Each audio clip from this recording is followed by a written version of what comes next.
All right, good evening, everyone. Today is January 10th, 2023. It's a special meeting of the Brattleboro Selectboard. We just re-entered the meeting after executive session, and I forgot to ask before. So, John, was this meeting properly warned? Yes, it was. Excellent. Yes. Thank you very much. All right, board, before I take any action, I'd like to propose an amendment to the warned meeting agenda for tonight. New business agenda item 6B was the Townwide Reappraisal Authorized article for RTM warning. Jennifer Brunel was not able to be here this evening, and so we wanted to give her an opportunity to speak to this agenda item to the board and to the public because it's an important one. And so my proposal is that we remove it from the agenda this evening and we put it on for the next meeting that she's available, which I understand would be next week. Any discussion? No. Okay. Let's look to see in the public. See anybody in the public? So all those in favor? Aye. Carries 5-0, so we'll remove that item for those following along at home. Okay, so, and we're just gonna move on to no minutes this evening, I guess. Is that Nope. accurate? Okay, so just chair remarks. I don't have any remarks this evening, so I'll turn it over to manager's comments. And I just had a few brief things, a couple of meetings to announce and a couple of reminders. The first meeting of the Charter Revision Committee is on this Thursday, January 12th at 6 p.m. in the Select Board meeting here at 230 Main Street. Also, speaking of charter, the town received a petition with enough signatures to have a charter amendment article placed on the ballot for March 7th regarding just cause evictions.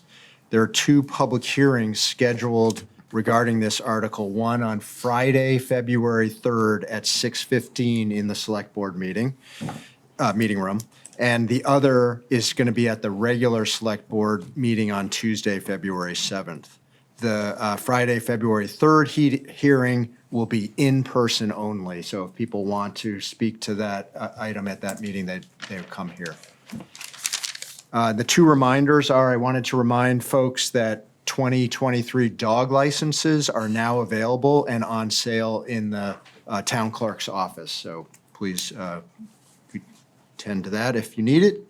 And then finally, a reminder that the town offices will be closed next Monday, January 16th, in observance of the Martin Luther King holiday. Great. That's it. Thank you very much, John. Board members, select board comments and committee reports. Daniel? Thanks. I was really happy to see the swift action of the town manager and the communications coordinator and various other parties to make it much, much, much easier to find supporting material for the select board meeting. It came to my attention that even people I know who are avid select board watchers were like struggling to find the backup material. So if you go to brattleboro.org, you will find right there on the homepage a link to everything that's in here, basically, and a link to the Zoom meeting and a notice on when the meeting will take place and where.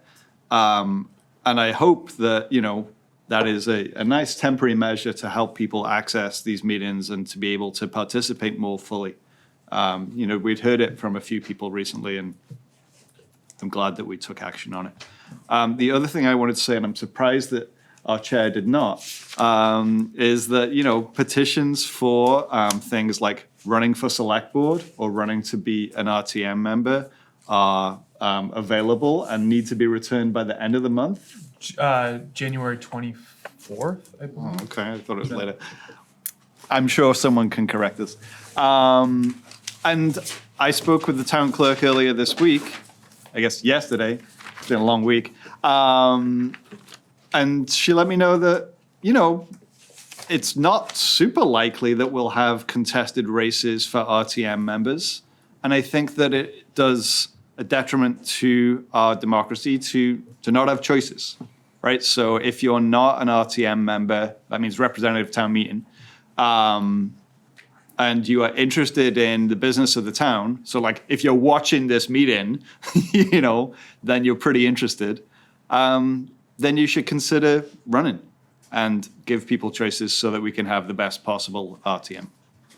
That's all I got. Just Thank to you, clarify. Daniel. Oh, sorry. Yeah, just the date. Yeah, January 30th at 5 January 3rd. p.m. Okay, that was my. Would you like PM. to However, of course, you need time to gather signatures. In the case of select board signatures, it would be 30, right?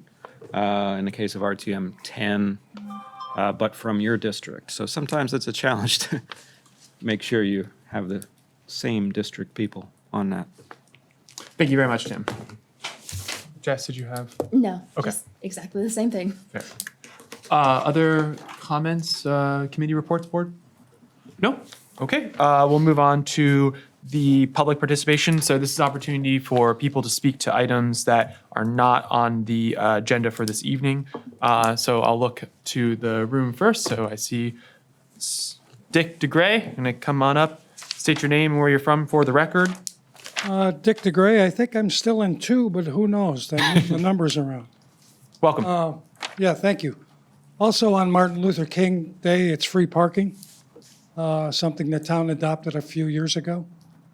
And to let you know, I've taken your words of encouragement, so I'm going to turn in my petition for a select board tomorrow, running for the open 3-year seat. Question to you probably will get directed to Patrick, but I'll direct it to you. What is the status of the cameras, the RFP for the transportation center? Patrick, do you mind if I direct that directly to you? Because that was something that you were working on as interim. Not at all. No Thank problem you. at all. Honestly, Dick, I wish I had better news to report to you. That ball's still in my court. I'm a little behind on circulating that publicly. Thank you. Yep. Thank you, Dick. Looking to Zoom, I don't see any hands. Back to the room. Yep. Hi, I'm Renee Walliver. I am the Operations Director at the Boys and Girls Club. I'm also a town resident and the parent of a high school student. I was last here in November and also in October to talk about the safety issues that we have in town. And we still have them. Our members and their families still don't feel safe on Flat Street. It is referred to as the Big Flat Street Party, with open alcohol and drug use continuing to happen in the transportation building, the Flat Street lot, and the Whetstone Pathway. And many of our families will not let their kids come to the club. When I was last here in November, we had a pretty big meeting, and we talked about improved safety measures. So I just wanted a status update on the better lighting, the modern updated camera system, the increased enforcement of existing laws, the possibility of a police substation in the transportation building. And also we talked about, as part of the human services funding that the town gives, to have Groundworks or the Retreat and other agencies have case managers and social workers based in the lobby of the transportation building to provide direct service there. So we just wanted an update on what's happening since it hasn't been on the agenda since November. Thank you. Thank you, Renee. So I think there are some that we can speak to briefly, some that really aren't within the realm of the town. I think specifically the human services item.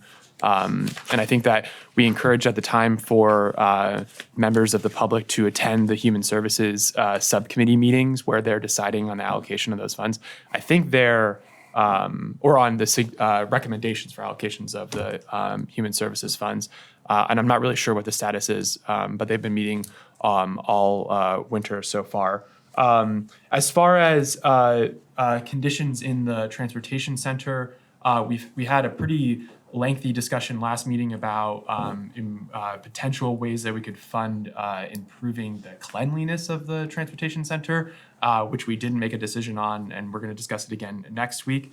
I think that if the board wanted to hear an update from the Brattleboro Police Department on the question of enforcement of the signage that was put in the transportation center, that's something that we could consider. I don't think that I have anything to say on that. I could direct it to John if you had anything at the moment to give an update on it. No further update at this time. I'm trying to think if I got all of them. I don't think so. Probably not. Let's see. Yeah, I think that we could put it on for another. One of the reasons that we haven't spoken on it in the last month was because we've just been spending so much time on budget items, which takes up a lot of the board's time. So I think that the conversation we're having tonight about emergency shelters is kind of part of that same discussion. So this community and this board is really has this in mind, and we are continuing to have conversations about it. And we could definitely think about putting another agenda item on. As for the cameras, you've heard from Patrick on that. And then I think with the transportation center police substation question, we've talked a little bit about that, but there's a larger policy question that hasn't been decided yet by the board on whether we're willing to take the hit for not having the rental income. When you have, you've been having your budget conversations, has the budget, what in the budget, I mean, this is clearly a budget issue also. Correct. Is there money in the budget for updated cameras, for lighting, for increased presence, for, turning the lobby into a place where retreat and groundwork staff can work at? Like, that seems to be all connected, and so I know it hasn't come up directly, but is there funding in the budget for the things that the town needs to be safe? I know that's It's a pretty big. It's a pretty broad I would say question. that there are quite a few things in the budget about that, and it's a really big conversation. But it sounds like Renee wasn't aware of the discussion and approval of cameras that we had. Yeah, we did. We discussed and approved putting out an RFP for cameras, and so that's.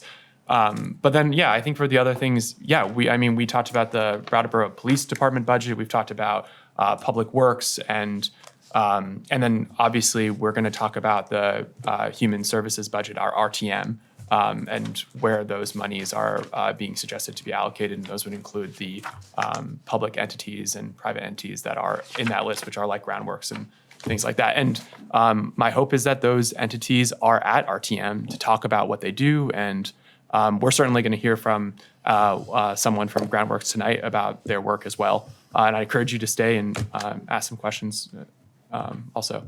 I know that's not a full answer, but Good enough. Jess? Another piece of this is the parking facility, and the funding for that is all within a separate budget. It's an enterprise fund, so that means that maintenance of the facility and operations of it and potentially any programming in it should be coming from that separate fund. And typically in a year, we don't actually get to discussing the budget for that until closer to June.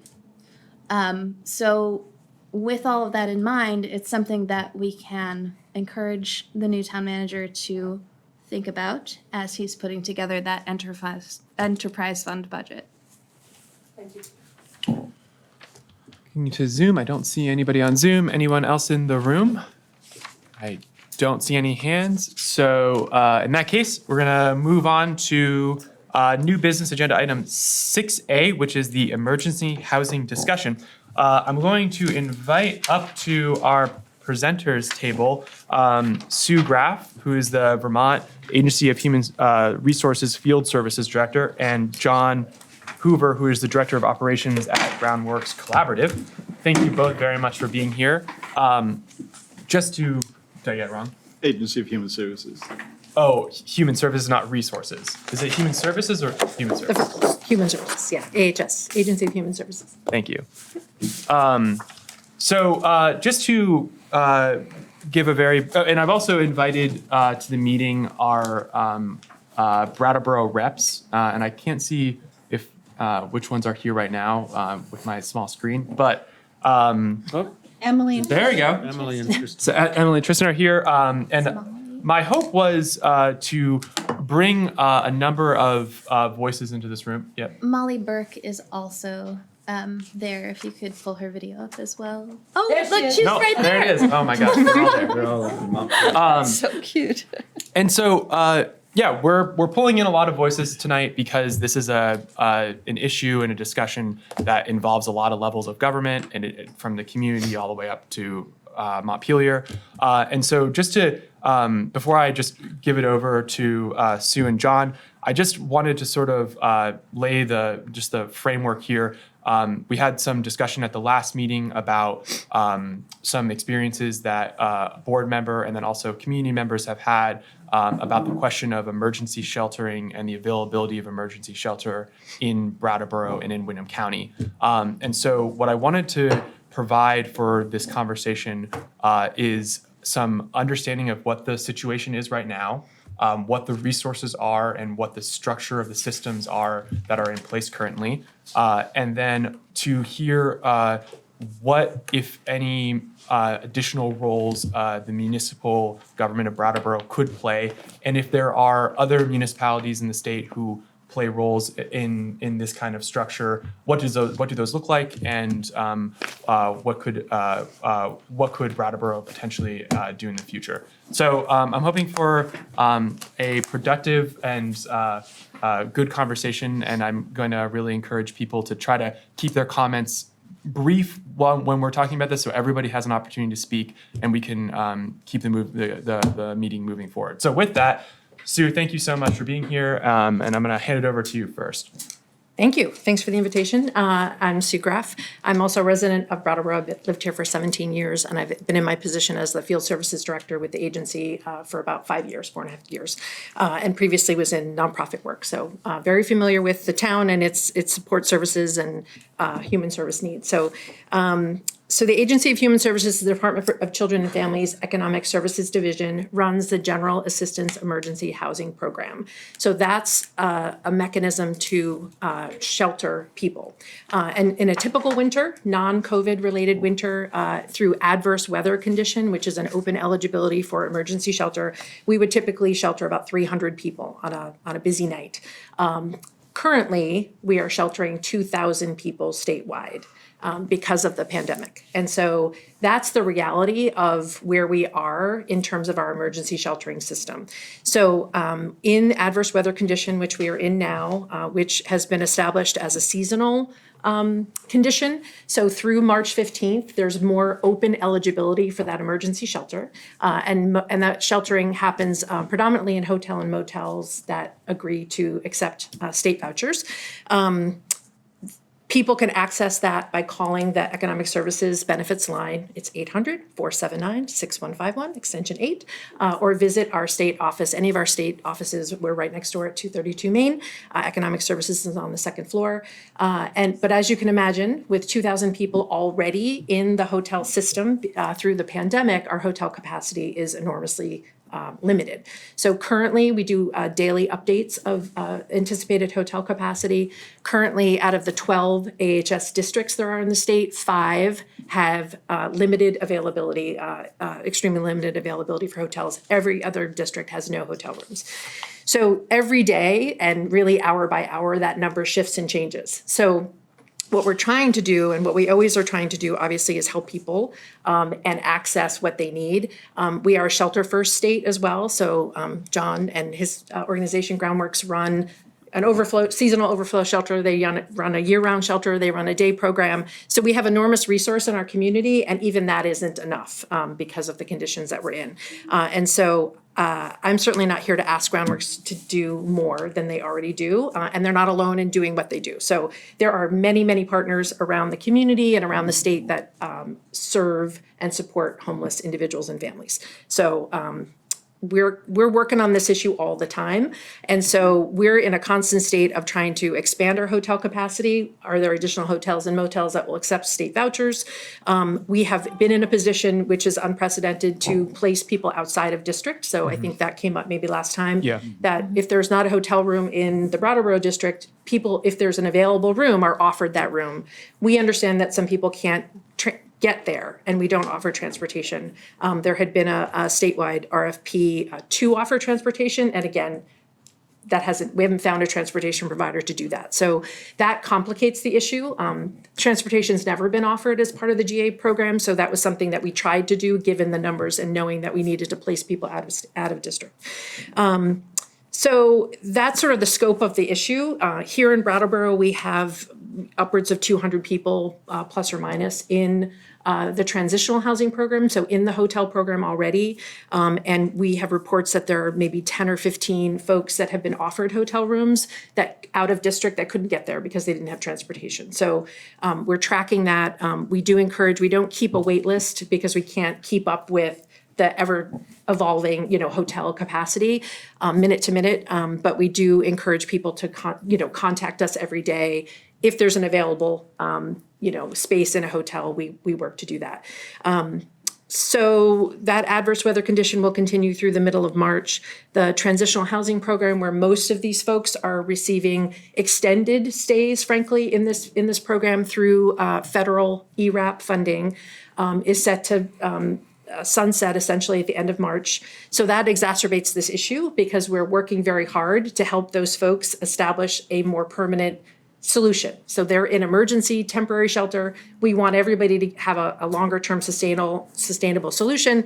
And that looks different for every individual or family, but it mostly looks like having a place that they can afford to live, available to them, and using perhaps a voucher that they've already received in order to pay part of their rent for that unit. So housing units and that capacity in that system is absolutely was a crisis before the pandemic and continues to be a crisis through the pandemic. And all of that has been exacerbated, as have the service systems that we have in place to support people. So the pandemic, I just can't, I don't mean to make it an excuse, and I'm not, but to explain that all the systems in place to support folks have been stretched to absolute capacity and breaking point. So you're very aware, but our medical systems, our mental health systems, our systems of care are stretched through workforce and other issues. So what we, again, the exponential number of people who need assistance and the sort of decimation of the workforce and kind of those organizations and systems that we had in place to support people together really create a very critical, awful situation. So we're working hard on this issue all the time. And like I said, have updated information on our website through economic services to try to mitigate and really manage expectations around what's available. The benefit line and the central call center are open through, weekdays, 7:45 to 4:30, Monday through Friday, after hours, and on the weekend, people can call 211. But the economic services line is about more than emergency shelter, of course. So when people call that line, they're able to be assessed for other needs that they have. So we really encourage people to access economic services first and foremost, because it's not just about one need. It might be about really addressing food insecurity or other needs that they have. So what else can I tell you? Currently, as I said, we're doing intensive care coordination with the families and individuals that are in the program. Again, trying to help them move toward more sustainable solutions to have movement in the system. If we can help more people move out of the hotels and be, in a better place, then we have more capacity in that system. And so the backlog and the sort of the bottleneck is really about just the sheer numbers of, 5 times what we would normally. And some folks have been, frankly, in emergency shelter for, many, many months or years. And so it's, these are folks that have entrenched issues, complex issues, and they all need individualized solutions. So that's individualized work that we're doing. And local, I can't stress enough the local health and human service partners in the community that are doing that case management. They're doing that outreach. They're working one-on-one with individuals and families. So it's not for lack of effort and lack of trying that we have the numbers that we have. I just want to mention a couple of things that exist in the community that I would encourage select board members or other members of the community to engage with if they're interested. We have a standing housing services committee that meets once a month. It's on the first Tuesday of the month at 11 o'clock. I convene that. It's an open meeting to housing service partners. So that's where we talk about systems of care and what's really going on and what some of the opportunities and challenges are. We have a monthly housing coalition for Southeastern Vermont that I'm also involved with a leadership team that includes Sue Fillion from the town, Sue Westa from the Wyndham Regional Commission, Jen Stromston from BDCC, Brattleboro Development Credit Corporation, and myself. And that meets monthly on the second Monday of the month at 3:00. That's again an open meeting. Those meetings are by Zoom. And that's a systems level conversation where we're looking at what are the challenges to people being housed and how do we get more housing. So it's a full continuum of partners that are both actively involved on the ground in terms of human service work, but also developing new units, doing apartment rehab, accessory dwelling, any strategy, any tool that we can use to sort of mobilize in the housing arena, we want to mobilize. So happy to say Brattleboro has a lot of those things, policies and procedures in place, which is great. Gives us kind of a leg up on that. A couple of community events are also coming up that I want to mention that, again, people can become involved with or be more informed about the issue of homelessness. Homelessness Awareness Day is on January 19th, and that's a statewide advocacy day that happens in Montpelier. There's also going to be a local event in Pliny Park at 5:00 with a vigil. And there's a point in time count on January 25th. We don't, unfortunately, have a lot of good data on homelessness. It sounds ridiculous, but it's unfortunately the truth. And so the point in time count is a statewide HUD regulated or mandated literal count of homelessness. So people who are literally homeless are staying somewhere that's not meant for human habitation or in an emergency shelter. And so that is one data point that we have year to year to year. Obviously, the pandemic has really skewed those numbers. And so it's hard you can't compare 2019 to 2022. But it is a way that we as a state have data about homelessness that leverages funding and other resources because of the scale of the issue. So it is something that human service partners are actively involved with. There are homelessness liaisons in the school districts that help collect data, other partners that really help us get a sense of, it's essentially where people slept, the night of January 25th, if they're literally homeless. And so that's an important data set.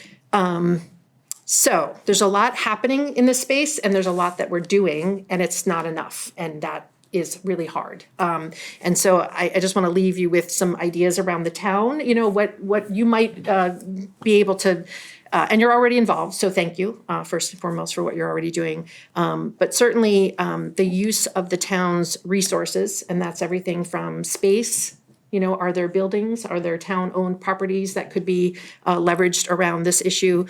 Staff, certainly bodies, and what you bring to the table with your experience is important. Funding, I know there's ARPA funding in for every town. You have some choice around how you spend that money. I would encourage you to think about how ARPA funding could be put toward the issue of housing. You certainly have planning and convening power as well. So thinking about how you as a municipality think about housing and think about homelessness and think about that connection. And I know you're doing good work around that as well. And that's for both short and long-term solutions. So I know I've talked more about, I think, the longer-term work, but that is really critical.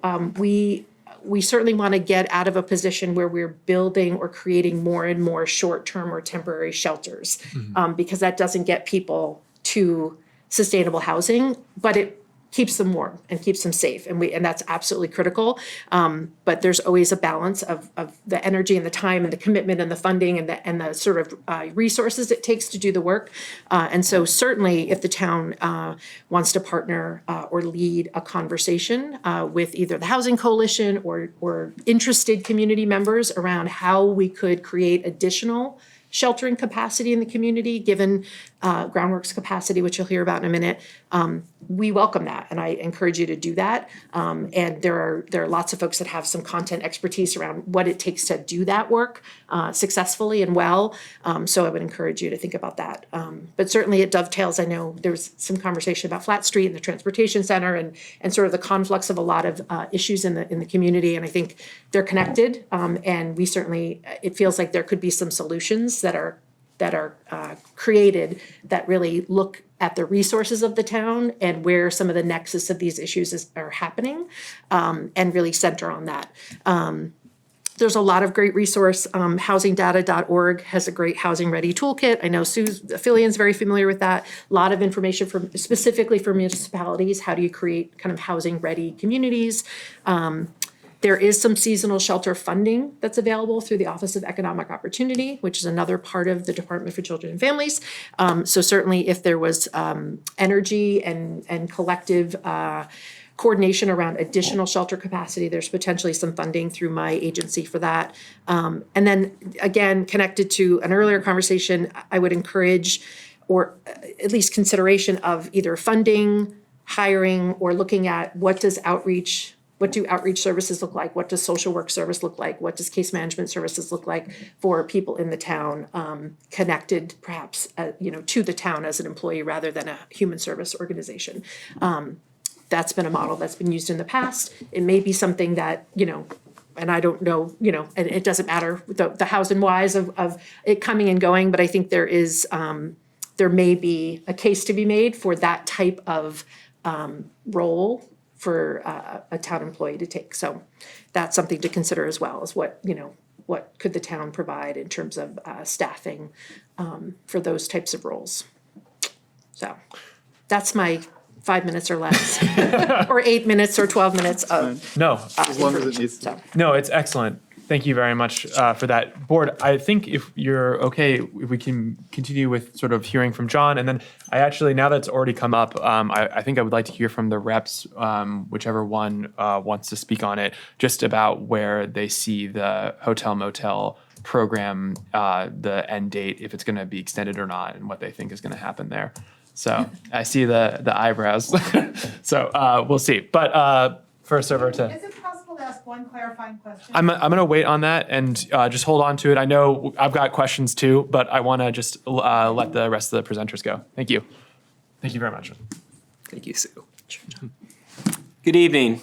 My name is John Hoover. I'm Director of Operations for Groundworks Collaborative. I've been in that role for just a little over 5 years now. In addition to several other programs that address food and housing insecurity, Groundworks operates a 30-bed shelter and a 34-bed low-barrier shelter on South Main Street, both of which are at full occupancy. The shelter on South Main Street is the current incarnation of what was once the seasonal overflow shelter, which we were able to make year-round with the opening of our new facility in 2021. To the immediate concern that brings us to this meeting, we estimate that, despite our 2 shelters and the state's ongoing motel program, on any given night, there's still about 10 to 15 unsheltered individuals in our community. As I speak to you this evening, we are currently in a housing crisis. We were also in a housing crisis before the pandemic, and we were also in one 10 years ago. This crisis is not new, and even as the number of shelter beds and motel rooms have increased, the need for these opportunities has grown at a faster rate. The systemic factors that contribute to these circumstances have only intensified, be it insufficient staffing for mental health services, rampant addiction, and most importantly, limited housing stock. Ultimately, we are seeing 2 overlapping crises. Either one on its own is a challenge. We find ourselves in a community that is simply deficient in rental units. This is a game of musical chairs, and the most vulnerable simply do not have a place to sit when the music stops. Meanwhile, we also have a number of vulnerable community members whose pathway to housing sustainability, even if they could find housing, will only be successful with robust community support and services when and if they transition into housing. There are resources being made available to work on the housing stock in our community, and excellent progress is being made, but ultimately the impact of that can take years to develop. It breaks our heart, and I mean this for every single person who works at Groundworks, to not be able to help someone with a bed when the shelter is full. It's counterintuitive to why we are here and the service we are trying to provide. In those cases, we work to connect them to the resources provided by the state for emergency motel stays, and if that's not an option, we'll provide them with what they need for camping. Vermont's emergency housing services are saturated through and through, and the community is right in raising concerns that the result is emergency motel rooms sometimes only being offered in other parts of the state. With funding, staffing, and capacity for community supports all stretched past the current limit, this last and only option is a very unfortunate outcome. With that, when it comes to shelter capacity, I want to define the scope of the problem as we see it at Groundworks.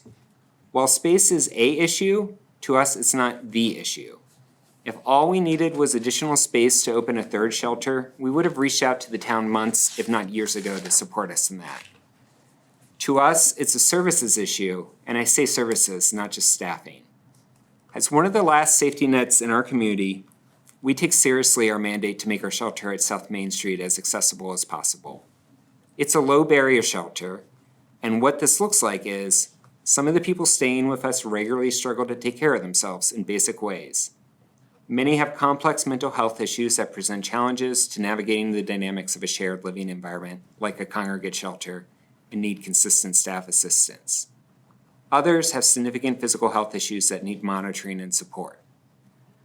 While violence directed towards staff is very rare, violence and threats of violence is an ongoing concern among guests. While violent actions result in someone being asked to leave, we have worked with a number of guests in a restorative process that does allow them to come back and stay with us down the line.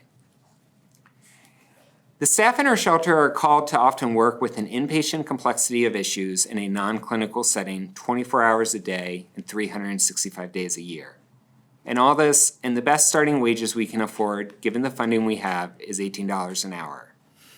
They are doing incredible work, and I am persistently thankful that they continue to show up at that wage and basically donate some of their time to help who we can. To run a shelter that is as accessible as we want it to be, it's incumbent on the leadership of Groundworks to provide a variety of trainings, thoughtful supervisory supports, and operate a 24-hour internal on-call service for all our programs. And with all that, the complexity of need in our given the complexity of need in our programs, things still feel tenuous on many days and nights.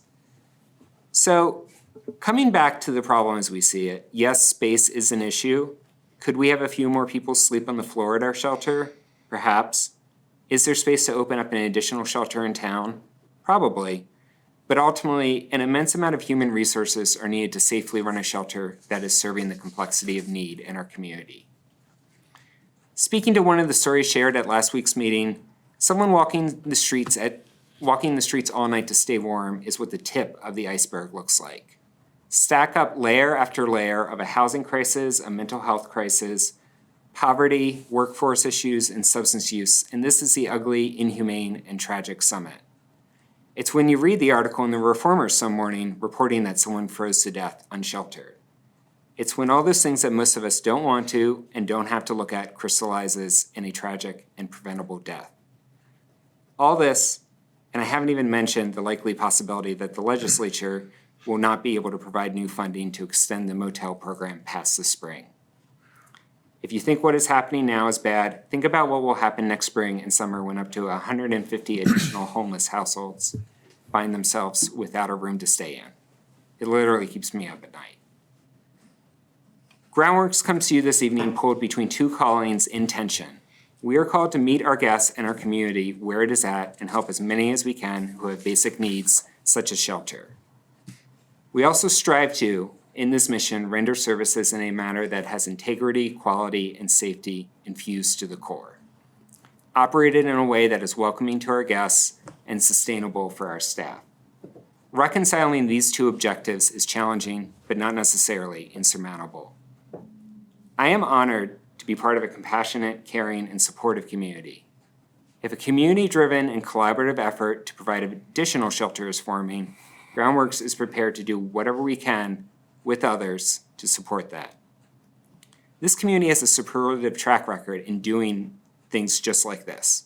Two recent initiatives come to mind.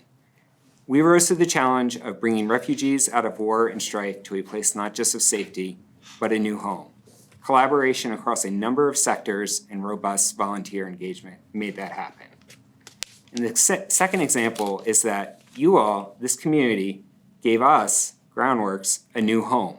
Through your support, you took a seasonal emergency shelter that was often just trying to find a place to open each winter and helped build a year-round shelter that is now providing 34 vital beds each night in our community. We're ready to take the next step with you all in creating a funded and collaborative solution, not just for the next cold night, but looking ahead to this coming year and the unwinding of the motel program. Right now, the need is dire, and for some urgent, and it will become all the more urgent and serious for many more later this year.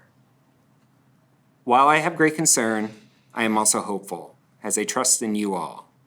I trust this community to respond with compassion, creativity, and commitment to act and collectively see our way through this difficult time to a better future.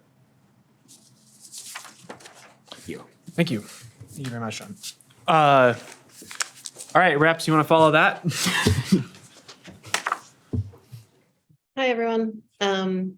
So I am going to start us off talking about the work of Joint Fiscal Committee this summer and some of our intentions and attempts towards these issues. And then Tristan, who is on the Appropriations Committee, is going to talk about potential plans for the session.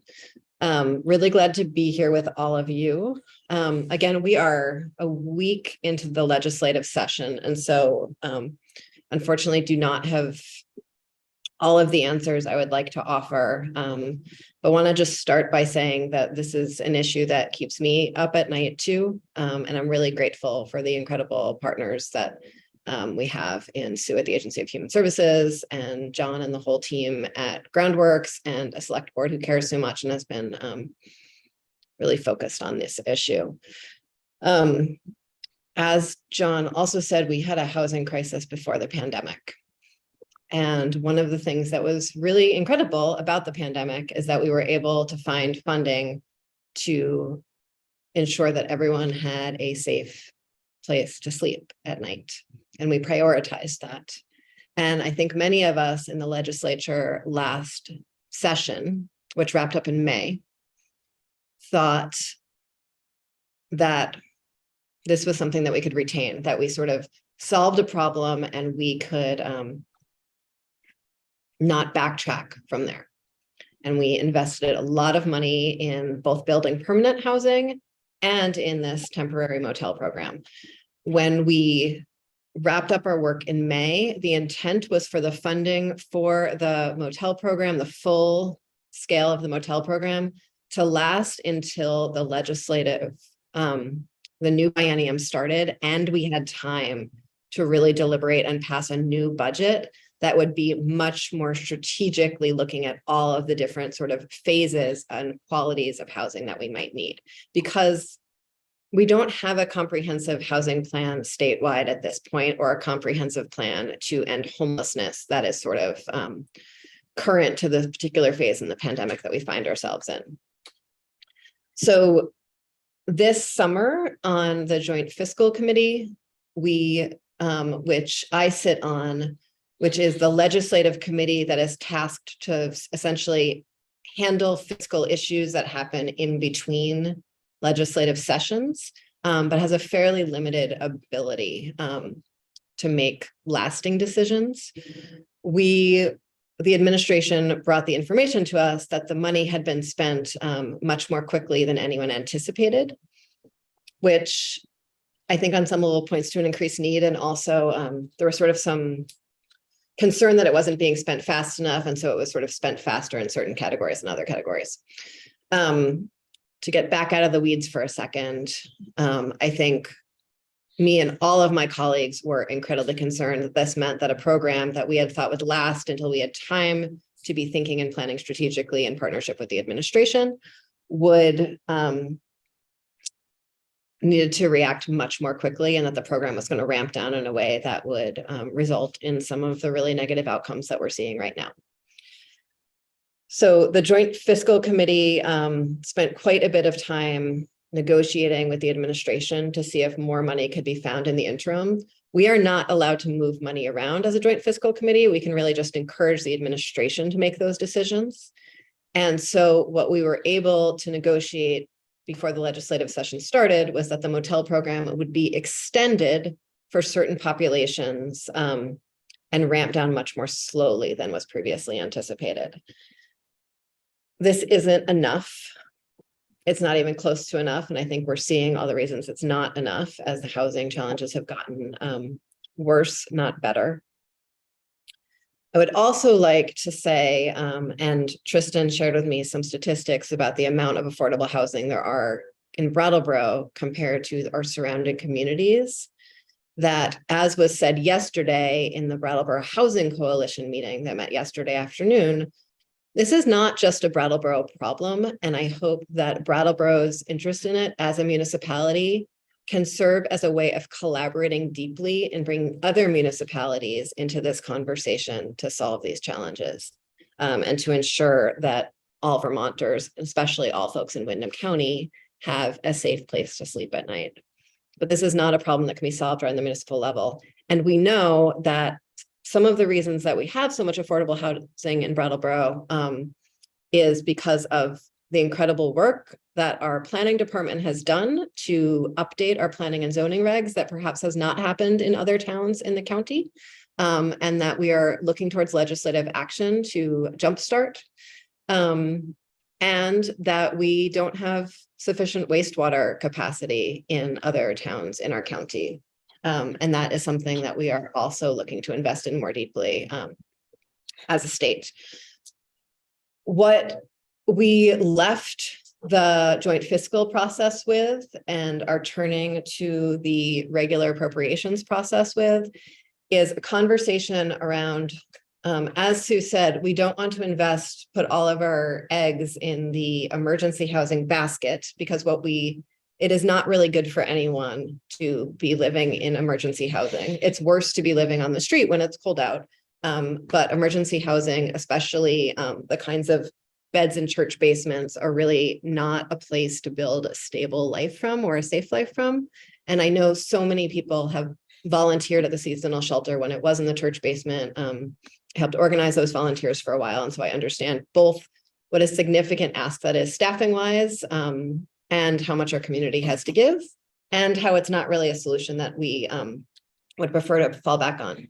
What we have is a lot of planning work that we've done towards permanent housing, the kinds of incredible units that Windsor Housing Trust builds and is continuing to build based on appropriations that the state makes. What we don't have, and we could use more capacity for, and I'm hoping we can do some planning for this session, is sort of interim step housing. It's housing that's semi-permanent, and that is essentially what the motels were. But we did not purchase any of those motels in Windham County. Other towns in the state did purchase motels and convert them into interim housing. There's a coalition of folks engaged in homelessness services work, both community action agencies who could take a greater role in these conversations in Windham County, and homeless services agencies statewide who have laid out a series of asks for the legislature that include the creation of more of this interim housing. That's sort of the pods that you see in Burlington. It's the purchases of motels in the Upper Valley. And that's, I think in some cases, a lot of where we're sort of turning some of our planning energy to as we take these next steps. And it's what I really stressed in joint fiscal when I was asking, okay, what's the plan? Because handing people tents in the spring is not a governance plan and is not the kind of state that or community that I'm investing in right now. So all that said, turning over to Tristan. Thank you, Emily. I think Emily gave a fairly comprehensive answer to sort of the moment that we're in here in the legislature. And I know that Molly and I echo everything that she said about the quality of our community and our commitments to each other and to the most vulnerable.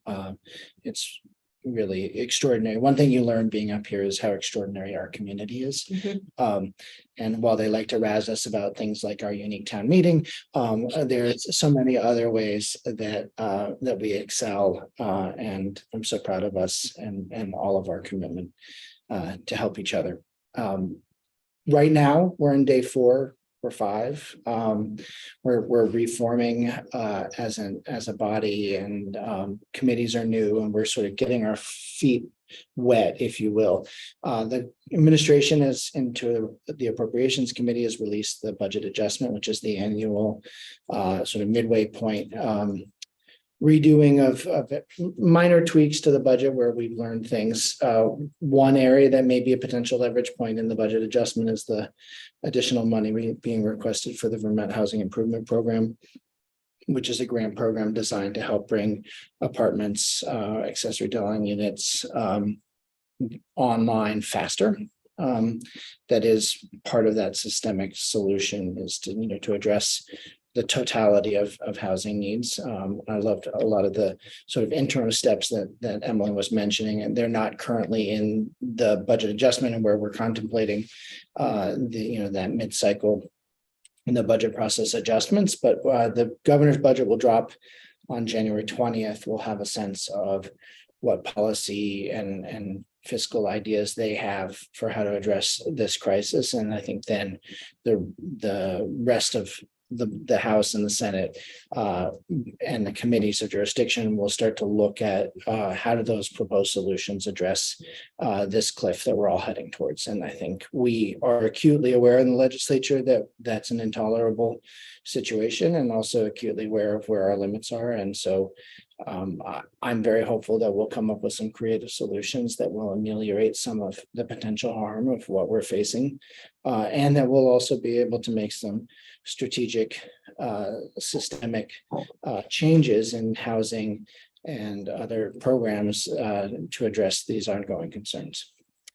Thanks, Tristan. And as Tristan said, we are acutely aware of our limits, and I think there's opportunity in those limits to say that this is not something that the legislature can do on its own. It is not something that is Groundwork's sole responsibility. It is not especially not Groundwork's sole responsibility. It's also not the sole responsibility of the Agency of Human Services, nor the town, nor Brattleboro in the face of the whole county. And so I really encourage this conversation to be one about how none of us are going at it alone to care for everyone in our community.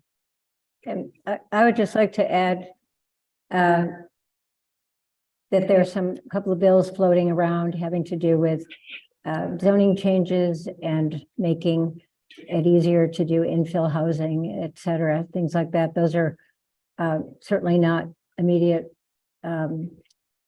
solutions to the problem, but people are thinking about how we make better housing, denser housing, et cetera. So I just wanted to point that out. There's a bill I just signed on to.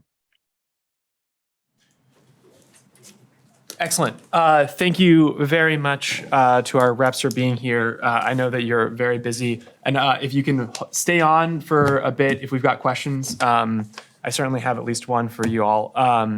So, board, this is obviously a really complex issue with many layers, and we could spend the entire night talking about just this issue.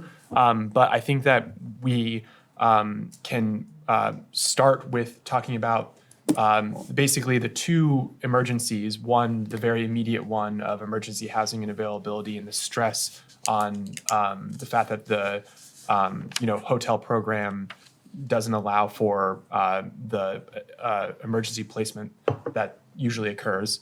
And then the other being what happens when the hotel program ceases to have the funding, and what is going to be sort of the town's role in that. So those are two areas that I see us at least beginning a conversation. And I would open it up to you guys if you've got questions or thoughts on where you see the town on either one of those issues. And I'm going to try to stop talking as much. And I would actually open it to Jess first, because this was your requested agenda item, if you feel comfortable doing that. Yeah. Yeah. I'm so grateful to you guys for coming to speak, reps and folks in the room. And I've heard from a lot of folks over the last week. And there are these huge systemic issues, and there are these huge statewide community issues. And then there's the 10 to 15 people that may not have a place to go tonight to stay warm when it's 12 degrees out. My hope in bringing it up last week was that we could answer that question and focus on that question first. And hearing the scope of the challenges that we're facing is so incredible and so important. And I'm so glad we got to it before we sent a budget over to RTM. So thank you for that. I think there's a lot of work that the town could engage in. Okay, thank you, Jess. Other board members on thoughts on, yeah, Daniel? Yeah, I mean, just appreciation, you know. I'm aware of much of this stuff on a kind of surface level. Some of it I know a little more about. You know, I think, John, you spoke powerfully and eloquently, and I'm sort of professionally aware of how tenuous things can be on a day-to-day basis. And, you know, if you could communicate gratitude to the rest of your team from at least this one select board member, please do so. And Sue, you know, I'm also aware of the challenges and limitations and also achievements of much of kind of like state policy around emergency shelter and the provision of other emergency services as well. You know, my day-to-day life is running emergency fuel program, which is a subcontract of the state. The one thing that kind of leapt out at me during this last week actually kind of happened by chance at work the other day when an individual who had lost their housing because of a fire had spent 6 hours on the ESD line trying to access emergency housing. And, you know, in Brattleboro, like, we're lucky that I can usually direct people, just go walk over there. You know, it's like my office is there, ESD is there. And so I'm surprised to learn that like somebody trying to access that kind of emergency support may only do so by phone. And I wonder if you could kind of speak to that a little bit and if it's possible to make any kind of operational changes. I would love to see that happen.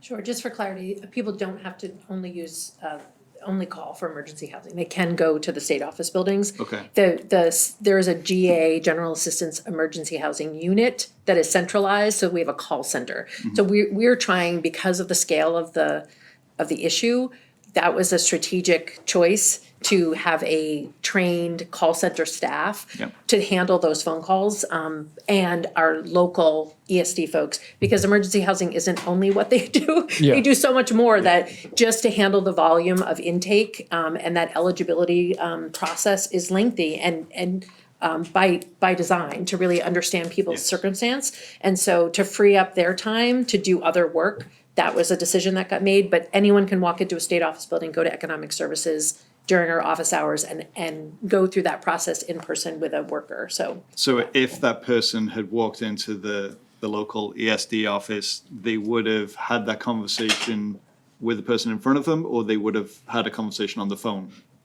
it depends on the workload. So, you know, ideally with a worker in person in the office as capacity allows. And in some cases, they're there to support that person being on the call center call. But that's, you know, and people that have case management, we understand the call volume and the wait times and have been actively working on it and regret it. And we're doing everything we can. The workforce issue around, you know, it's again, it's explanation and not an excuse, but that's real in terms of who we can hire and train and be available to take those calls. Yeah, and I just want to be real clear. I'm not throwing criticism at staff about this, you know, because I experience the same pressures my daily life as well. So yeah, I mean, my goal, at least as half of the agenda setting committee for this agenda item, was to make clear to members of the community what the current situation is. I understand Jessica's goal is to move towards some kinds of action steps. I'd be curious to hear if you have any to propose to us. hearing what I heard today, I do not wish to rush into anything that would be ill-considered or poorly supported. Because as you pointed out, John, it's not only about a box to put people in, it's really more so. I mean, I see this even in our work of like helping people avoid eviction, which is a lot easier than helping people find housing. You know, it's still complex on an individual basis because people are complex. And so if the town were to collaborate, you know, with other entities in this, I would like us to move carefully and slowly, even though we have emergencies in front of us every day, because I don't think it, you know, it's like saying, go and build a fire department, but figure it out as you go. You know, we don't do that. We don't. Liz? I just thank you, John and Sue and legislators. When I moved here 15 years ago, I started right in working on the Empty Bowls Dinner. And so I got to know the work of the Drop-In Center and then ultimately Groundworks. And it was clear to me that this is specialized work, specialized training. And, you know, I learned that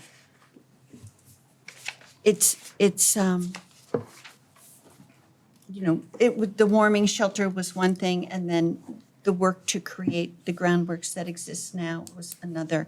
And then on top of that crisis, as you mentioned, the pandemic exacerbated everything to a scale that was unheard of. And so I appreciate so much the work that you do. And I also have an understanding that, you know, you're at capacity, and it's not just space, it's staffing, and it's the emotional nature of the work itself. And so if we were to,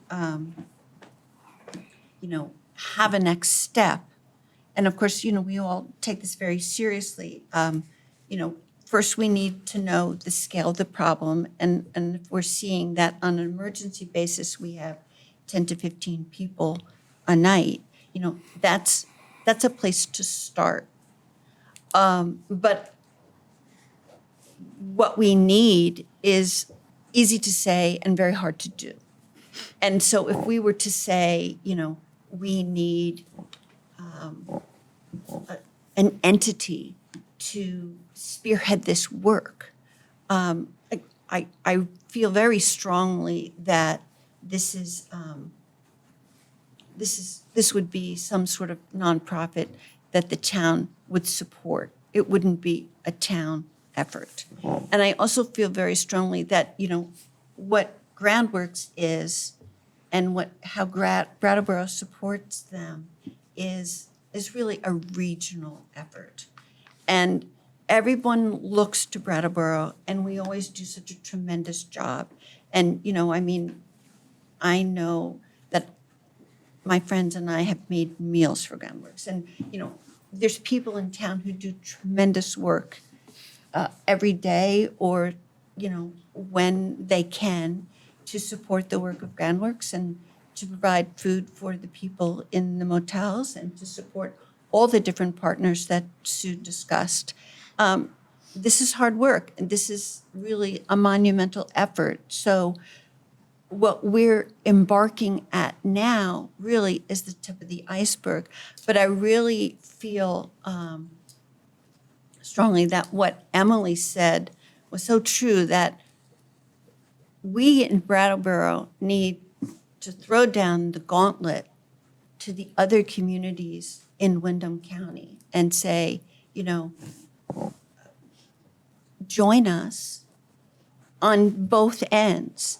Join us in putting together a plan for emergency shelter, and join us in, you know, all the residents in the region, you know, maybe they have a garage apartment, you know, get those out from under and into the housing stock, because that's the most immediate way to solve this problem. Because once you have a housing unit, then you free up a space in a shelter. And that's like the best solution.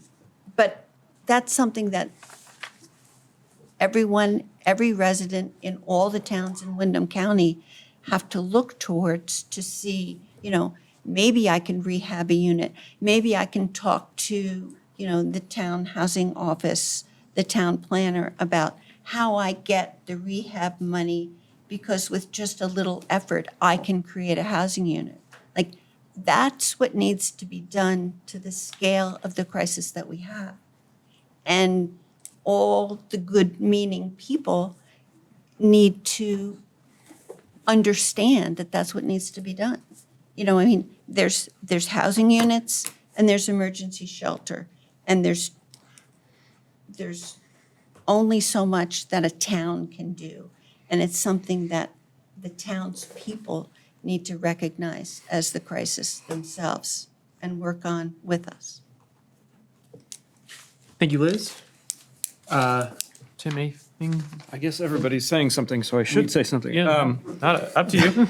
No, just briefly, thank you for all the information. A lot of this stuff, I've heard before, I've discovered before in my years on the board here, and it's certainly worse now in many ways. And it's also things that haven't been addressed on many of the levels we've already discussed. But what brought this to us, I think, which is, everyone has to realize, if you're not paying attention, we're very deep and very close, to the end of our budget season. So we have lots of hours of discussions ahead of us, and we've already done lots of hours of discussion about budgets. So it's a little bit difficult for me to grapple with this huge question that, in Emily's, honest words, is not something that can be solved on a municipal level alone. But certainly, people of Brattleboro want the town with a capital T to separate us from the town with town with a small t. The town with a capital T are the taxpayers of the town. What can we do to be part of the solutions? But I think what I want to throw out is what brought us here tonight was really this new to hear for some people. I mean, I was very aware, acutely aware, that every winter there are people, and have been for many, many years, unhoused people that get through the winter. And sometimes Brattleboro Groundworks helps with donations of tents and warm clothing and everything. There are some, I assume, as well, that choose to live out rather than take the bed. And that has always been the case. But the alarming thing that brought this meeting about, from what I understand, is fairly new information for a lot of people, that there were people just out who needed the place and walking around just to, stay warm, stay alive, but couldn't get in locally, which we know happens sometimes, but also couldn't get to an available room somewhere else. So this seems like a much more graspable problem for us as a community to tackle, rather than trying to chip away at the problem of homelessness, which is a national issue. So just looking at that one issue, can anyone elucidate for me a little bit more about a rumor that seems to be, I don't know if it's a rumor or a fact, is there some sort of situation, Sue, could you tell us, if people do not take a bed because they can't get there? This is what I've heard, and I have no idea if it's substantiated. If they do not take a bed because they can't get there or they don't want to travel too far, does it somehow disqualify them for getting beds in the future locally? Yes and no. If that makes sense. Right, so it's if a space is available and someone accepts it and doesn't show up, then yes, there's a period of sort of ineligibility, because again, we're looking at, supply and demand, and these, we're in a period of scarcity, and I think situation by situation, I can't say enough about our economic services people. I know people hear DCF and economic services and, don't always have very positive feelings about them, understandably, and they work really hard to meet people where they are, to understand their circumstances, and to work with them on a solution. So I know for a fact that that happens on the phone, and people, and in our offices where people are really trying to create those solutions. I think in terms of transportation, there can be some local solutions, to your point. There may be a conduit of reimbursing organizations that provide transportation. So if somebody has a case manager and an organization can transport them to, that is sometimes possible and sometimes that's not. So again, I'm sort of wary to add more work to already overburdened organizations and systems. But the reality is that many of these folks have case management or a connection to organizations that might have that capacity, and that transportation, could be perhaps reimbursed. And that could be a piece of, how the town might contribute. So there are things like that. I think there are some strategies that we can look at. I think unfortunately it's case by case. So if somebody is, if it's Sunday afternoon and someone is trying to access a hotel room through 211 and can't get there, there's no mechanism at the state office because we're not open to facilitate that process. So again, that's where we really rely on our, our human service partners to work in those situations. And then we hear about it, on Monday and try to, backfill. So it's, it's complicated, but certainly. I just, thinking off the cuff, I'm just wondering if sort of a crowdsourced support network of volunteers in a community could be on a list of people that could be called to, I have a minivan in my driveway and maybe I could be called when it's absolutely necessary or on a list, and you could go down and say, this person needs a ride right now to Rutland. Yeah. It's something that not necessarily is a municipal government involvement thing, but we can help facilitate the network, the structure. Anyway, that's what I have, just because I just want to move us, hopefully. Yeah.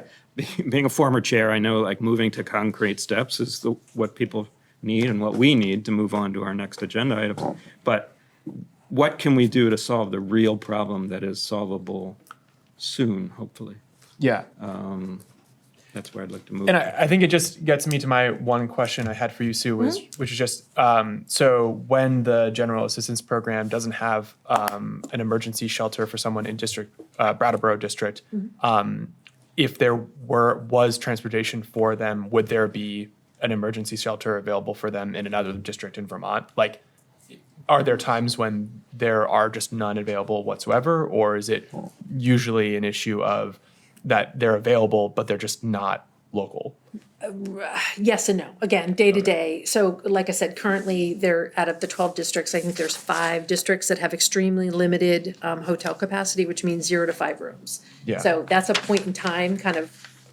So if somebody called today and there are no available, it's extremely limited here in Brattleboro, but let's say there were none. And the next the next community that had a hotel room was Burlington. It's 2.5 hours away, or Rutland, or, and so again, it's available if the person can get there, and we understand that they probably can't. And so again, that's where we're not going to penalize somebody for saying, I can't get there. And we're in that position a lot where we're trying to plug the holes and fill those spaces, and there's movement. There's some amount of movement in the system as well, from people who might be placed out of district and then ultimately are able to move around. So Yeah. yeah. Okay. Other questions before I turn it over to the public for some questions? Jess? I'm curious about the hotels program. So just in how it works, the hotel dedicates a certain number of rooms for the emergency housing program and then uses the rest of its rooms on the regular way. Yes, for the most part, yeah. It's basically they're willing to accept state payment for a certain amount of nights or a certain amount of rooms. It depends on the establishment. And then we have situations like the Quality Inn that essentially, through the pandemic became, a centralized place for GA participants. So, and was staffed, in person by some groundworks folks. So there's a combination of strategies in different communities, but yes, it's It's really our economic services, central office reaching out to, mostly private establishments and saying, are you willing to accept payment from the state for this stay? And so the transitional housing program, which is a part of this, kind of ERAP funded, allowed payments, 30-day payments, so people could be maintained where they already were, and the hotel establishment could get paid by the state every 30 days. So basically guaranteed income at a more sustainable, consistent sheltering approach for most of the folks that needed it. So that people weren't moving around or needing to move, again, with work being done on more permanent solutions, case by case, so. Daniel? Oh, I was just gonna mention that one of my experiences this past year was that I helped a couple get to a hotel room in an emergency housing situation. And there was a private individual who paid for their room for the night. And it allowed them at least a day to not be to not be out in the cold in the middle. yeah. I see John's hand. Go ahead. Just briefly, Sorry, I'm pause for a second. BCTV or some, it's Dick. Dick, we can hear that all the way here. Oh, well, I couldn't hear Jessica, so I put it in my hair so I could hear. Okay, well. Well, we'll ask Jessica. Get some to earbuds. speak up. Okay, I'll get off, Jessica. Speak up. All right. Sorry. Some of what I shared around what we see in operating a shelter, it's not put out there to discourage any community-led initiative, but to just, if we go, big we, collaborative we, go into it, I want it to happen eyes wide open. Yeah. That it's more than just a space. And there could well be strategies wherein people, guests who are best served by the level of staffing and supports at Groundworks are prioritized for that shelter. And if there was an emergency shelter and people who didn't need that level of staffing to have a successful stay, like there's ways to make it work. It's complex, but there's a pathway. So I didn't want to put too much of a damper on things, but put that out there. No, I appreciate the perspective. I mean, yeah, it's, Daniel, you had a. I had a thing that was tangential, and I'm going to not say that, but I'm going to say that, I see some of the people sitting here today, and I've worked with them, and I would say to us all that if we are, concerned about 10 to 15 folks who are not going to be sheltered, right? And not sheltered doesn't necessarily mean that you will sleep outside. There is a continuum of housing that includes sleeping on a friend's couch and sleeping in a car. People do that, and it isn't great. Nobody's saying that that's a good thing, but I just want to kind of as John said, have our eyes wide open about what it actually looks like.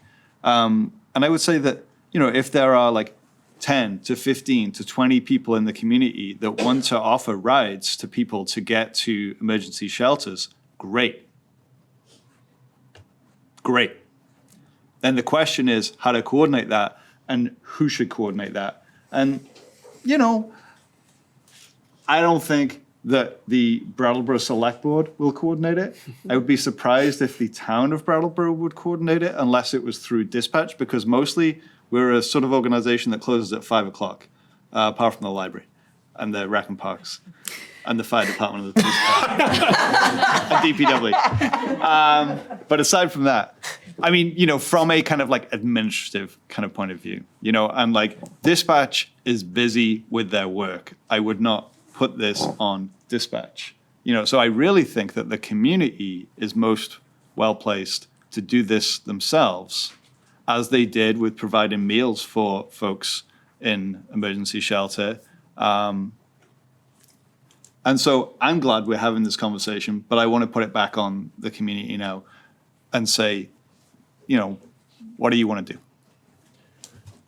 Any other board member before I turn it over to community public participation? Seeing none, Daniel I'll. provided an excellent segue. Oh, Emily, I'm sorry, Emily. Yes.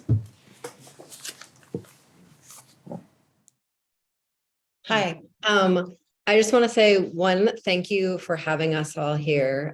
We are going to need to sign off now, but really appreciate you having us here to have this conversation and appreciate any outreach from anyone as follow-up.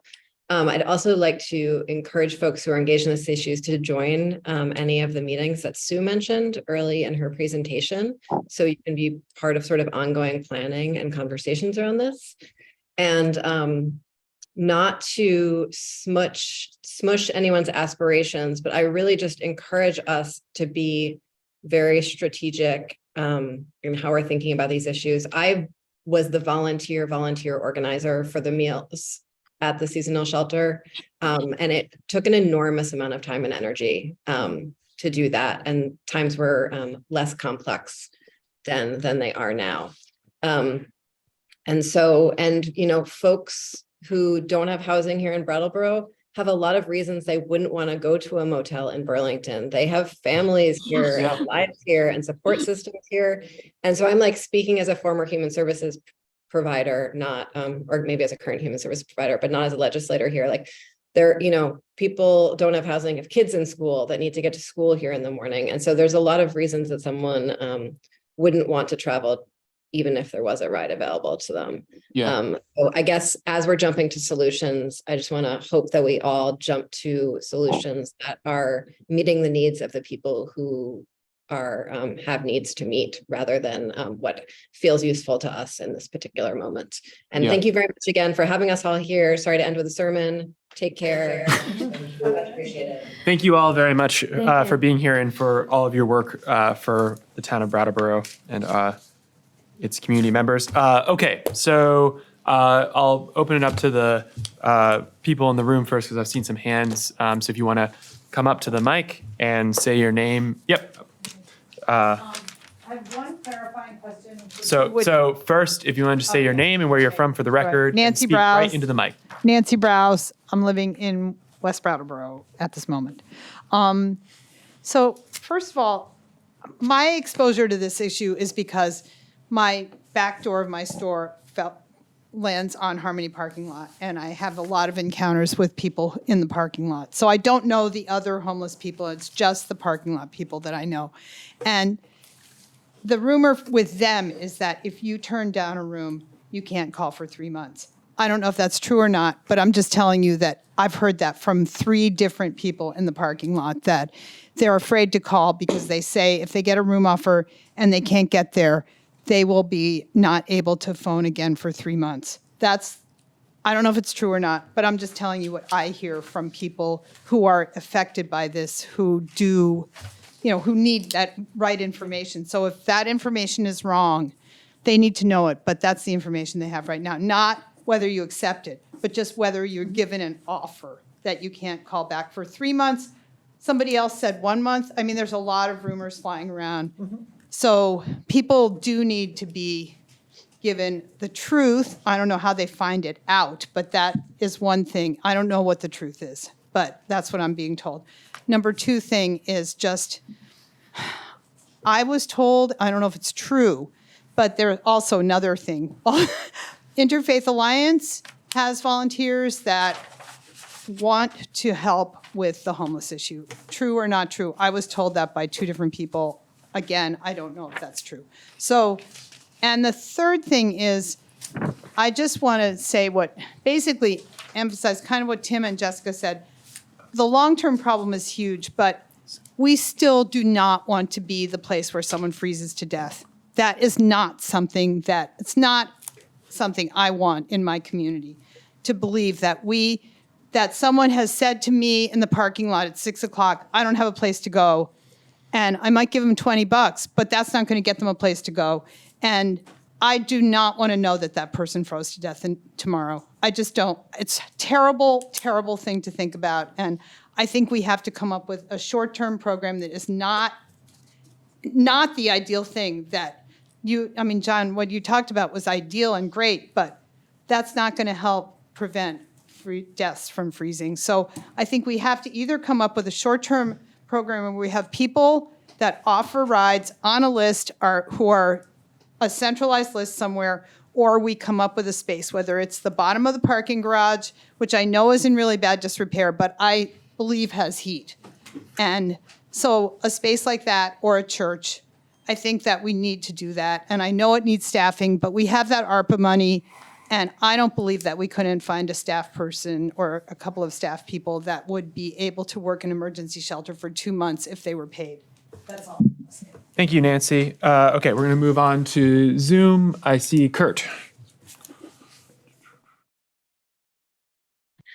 Hi, can you hear me? Yes. Yes. Okay, I'm not Kurt. I just I was like, didn't. I know Yeah. Kurt. You don't sound like Kurt.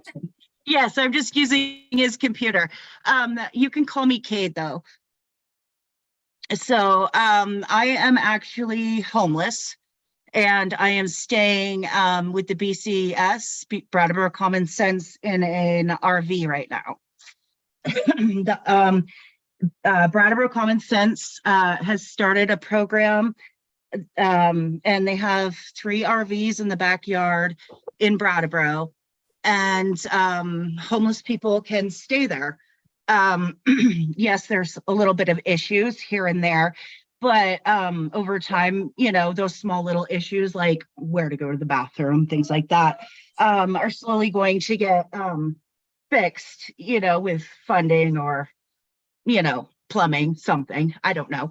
But anyways, sorry, I'm just nervous.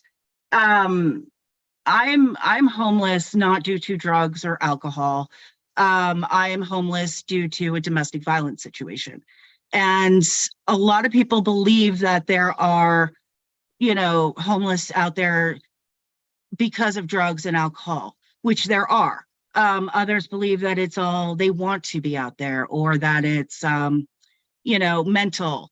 Some is physical, some is, you know, out there cold because they needed to take their child to a doctor's and couldn't pay their rent. Or they missed, you know, 2 weeks of work, so they couldn't get their last paycheck, you know, or got fired or something. So now they have no place to stay. And it sucks because, you know, I've heard in this conversation tonight about how passing out tents is not suitable. Or, you know, being in a church, you know, isn't the greatest thing. You're right, it's not. However, being in the bottom of a church or a building, having a tent given to you is better than, you know, digging, you know, or scraping up dead people off the side of the road. Honestly, it's very cold out there. And BCS, I have a camper. Starting to lose you there, Kate, a little bit.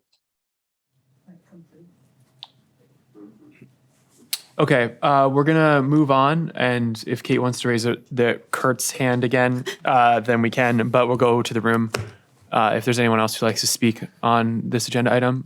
Dick?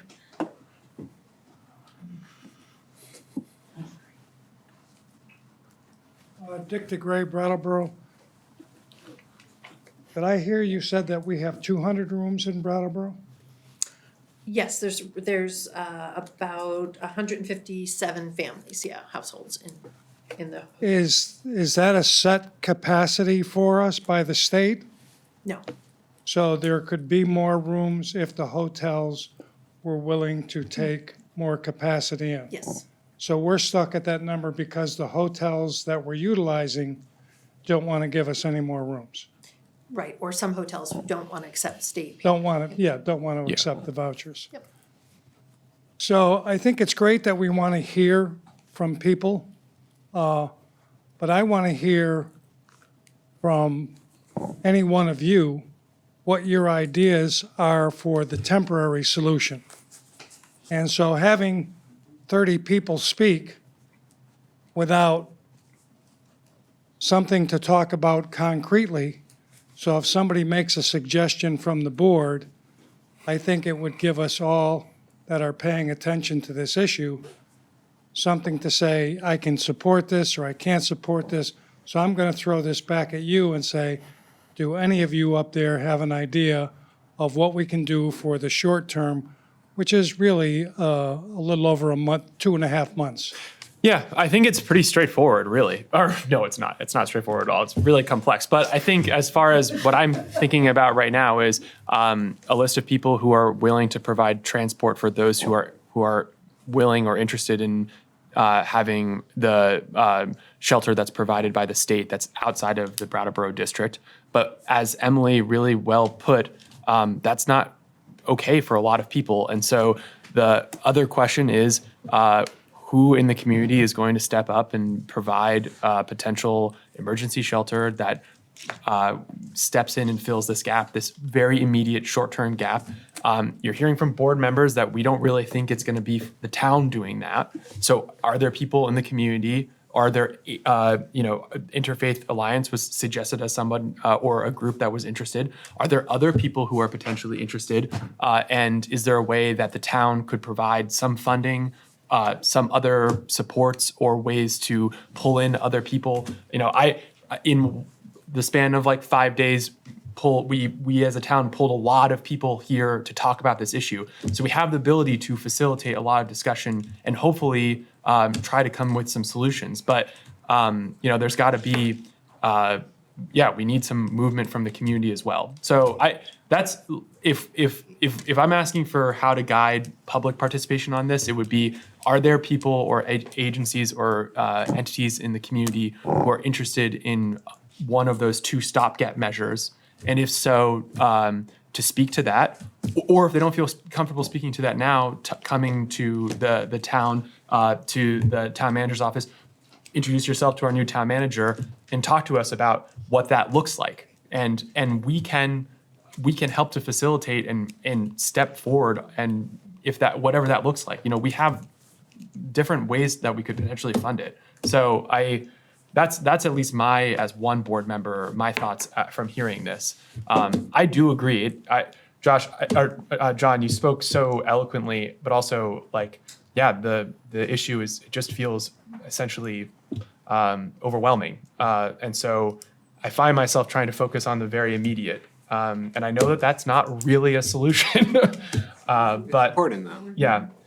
So I don't know, Dick, I don't know if that answers your question.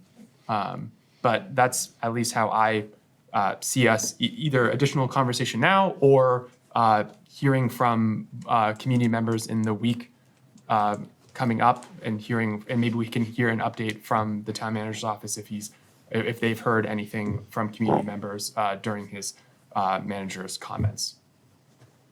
Ian? Yes. Can we ask Sue to name again those meetings that you talked about, the coordination meetings, and who's a party to them? Sure, and people can contact me as well for, getting on those. Absolutely. Yeah, I'm sorry. And I just don't want to volunteer anyone except my own. I so appreciate that. I love a meeting. And I do think, I appreciate that if the town, I think there's a convening power that the town could bring to the table, which would be great to sort of have an open invitation for folks who are interested in exploring what this could look like, coming to the table. And I'm happy to spread that information to the Housing Coalition. So there is a Housing Coalition of Southeastern Vermont that meets on monthly on the second Monday of the month at 3:00.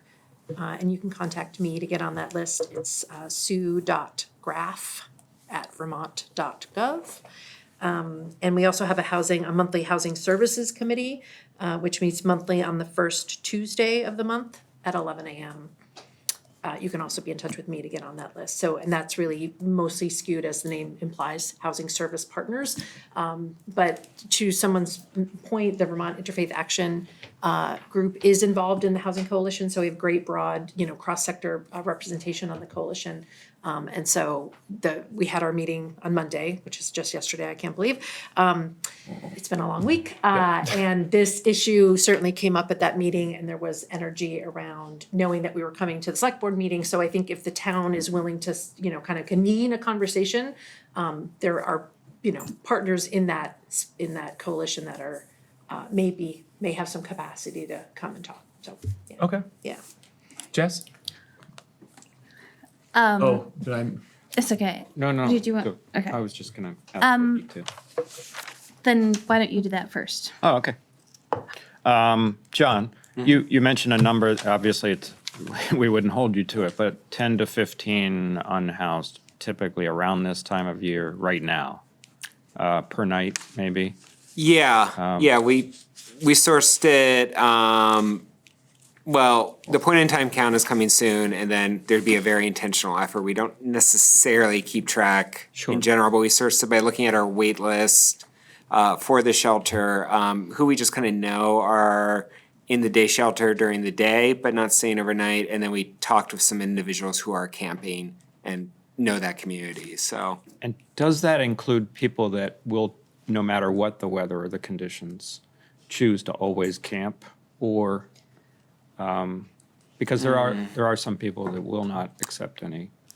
Yeah, I mean, in practical terms, probably. I think some people might accept shelter, but it might be hard to render the kind of shelter that they'd feel comfortable with or want to access. So practically, it probably includes a handful. So you would say that if we could come up with 20 spots or rides or a combination of both, would that help us in the short term, get us through this winter? It would reduce the amount of people who are unsheltered right now. Certainly. I'm just trying to Yeah. understand if should we be shooting for 20 or 25 or 15 even to really be effective. And then it feels defined to me, so I'm just trying. Yeah, unfortunately, I don't have a good sense right now what it might have been, say, 2 months ago. I think we're seeing it more acutely, but that's a little bit more anecdotal than specifically backed by data. Sure. Okay, thank you. Jess?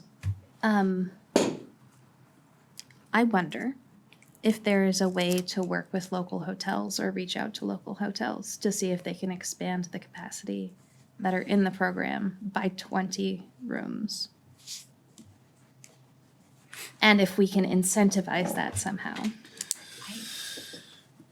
That's. Let's just let Jess finish and then we'll hear, yeah.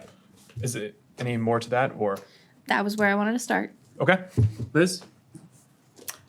That just seems to me like a program that's already been established and is working, and that if that were possible, that Sue would have told us. I don't want to speak for her, but it seemed to me more likely that the alternatives that Ian was discussing in terms of having a list of volunteers for rides and convening a group of, faith-based or other nonprofit people to see if we could come up with some sort of emergency shelter that we would serve as the convener for or the collaborator with, seems more fruitful. Daniel? Thanks. It's a good challenge. You're saying the state has already worked really hard to establish a pretty decent motel program. I mean, I know there are challenges with it, but like when you think about the number of people that are housed in Brattleboro area motels and compare it to pre-pandemic times, it's significant. And also, we know that there is still a number of people who are unhoused in our community. And so there is no harm in having the town manager's office work with Sue and learn about which motels might be worth talking to and asking. I would just want to have realistic expectations about that. But I say there is no harm in asking. That is a far easier thing to service than turning the transportation center into a staffed warming shelter that is open every night and is a safe and reliable place. What's the nightly reimbursement that the state provides to? It is a lot of money. Oh, boy. Yes, you don't want it. Yeah, if money talks, then hotels, they set their rate. So there is a cap. Oh. There's a cap, and that's relatively new. And I can't speak to what that is. It's hotel by hotel. And Okay. I don't, off the top of my head, I don't know the cap, the statewide cap, but Not surprising they ran out of it's money. generous, and it's our guests should be treated just like other hotel guests. I mean, it's not a reduced rate Yeah. that would indicate that there should be any difference in level of service or, and so we do have ongoing challenges sometimes with some hotel providers, but I think, I'm happy to work with you all on this idea and connect you to the right folks at ESD. And Yeah. so if that's something that has some traction. Yeah. Liz first, then Daniel. So if that conversation takes place, I would just like to work within the existing system that the state has for state reimbursement and investment and all those other things, and that this is an inquiry. Yeah, it's just a little prod, a little poke. I just want to kind of point out, and this is something that was really on my mind pre-pandemic with folks that were in our community that were asking for money. If you're trying to get a motel room for the night, back in like pre-pandemic times, you had to scrape together about $80. It's like more expensive to be homeless than it is to pay my mortgage. Like if I break my mortgage down to a daily payment, it's like $45 a day. But if you're trying to get a motel room for the night, given that you probably didn't have somewhere to sleep last night, and maybe because of that, it's hard to maintain stable employment. Like, it's expensive to be poor. I mean, I know that you know that, but please let us be reminded of that.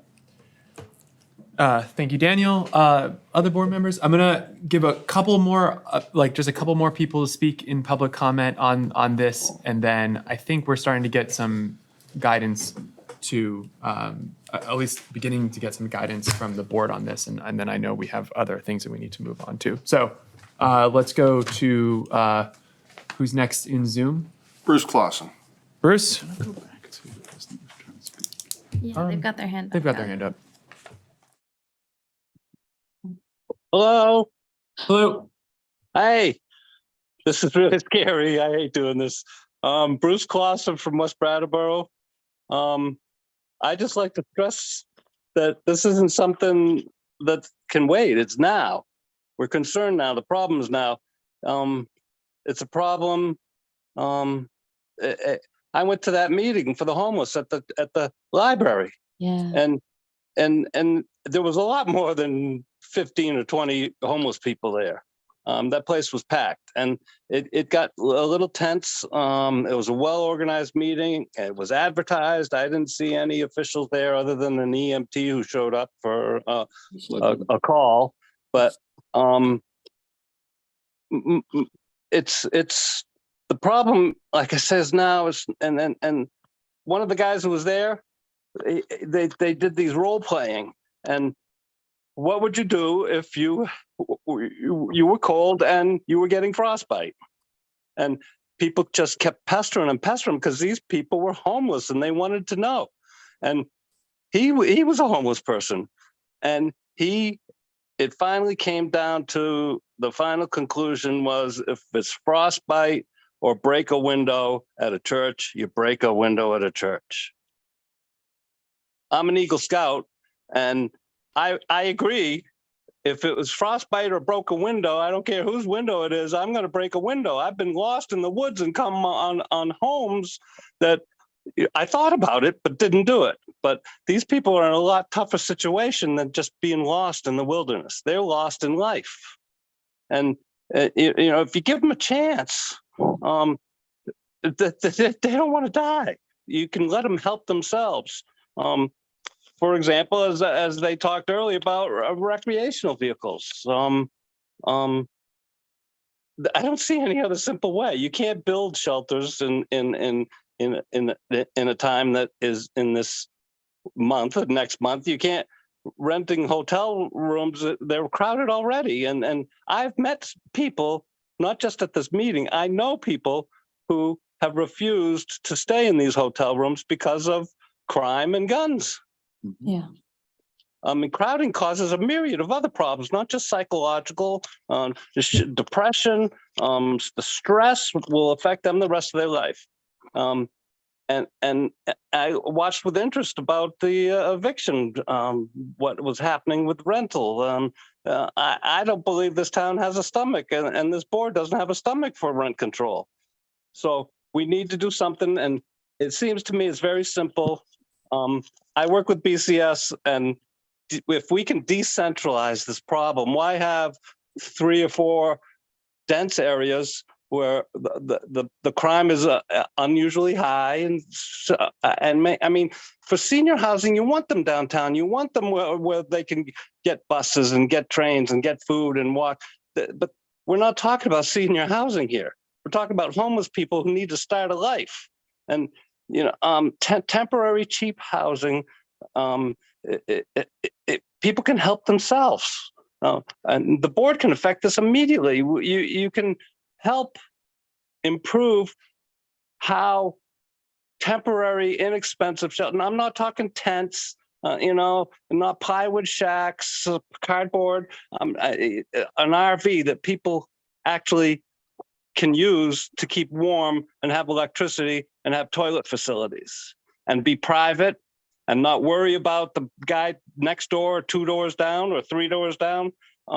I think this could be done almost immediately. I support letting individual citizens decide if they could, our homeowners, if they have an extra parking spot. Yep. Bruce, I'm going to ask you to wrap it up so we got other people who would like to speak. We don't need a 2-year study on this problem. Thank you. Thank you very much, Bruce. Thank you, Bruce. All right. Anyone else in the room wish to speak? I'm going to go back to Zoom. If not, no. Could I make a very fast? I'm going to let people who haven't spoken yet. All right. Yeah.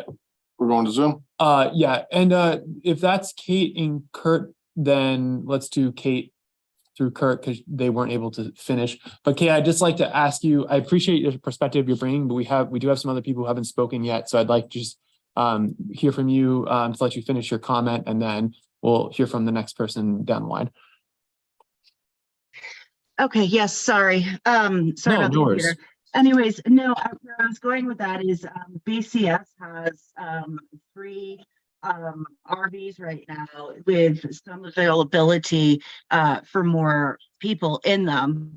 And it's a great opportunity to look into or to invest in, or, Brattleboro start their own RV thing, whatever.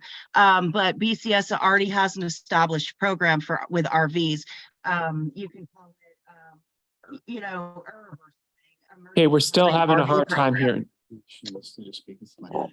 I'm sorry, I'm trying. But anyways, ERV is like emergency housing RV program. And give Brattleboro Common Sense a call or something if you can't hear me, and maybe we can talk about it more or something. Okay, thank you very much. Okay, Thank you. because it's a great program. Okay, bye-bye. Thanks, All right. Kate. Thank you, Kate. We'll move on to, I can't read that. Far, yep.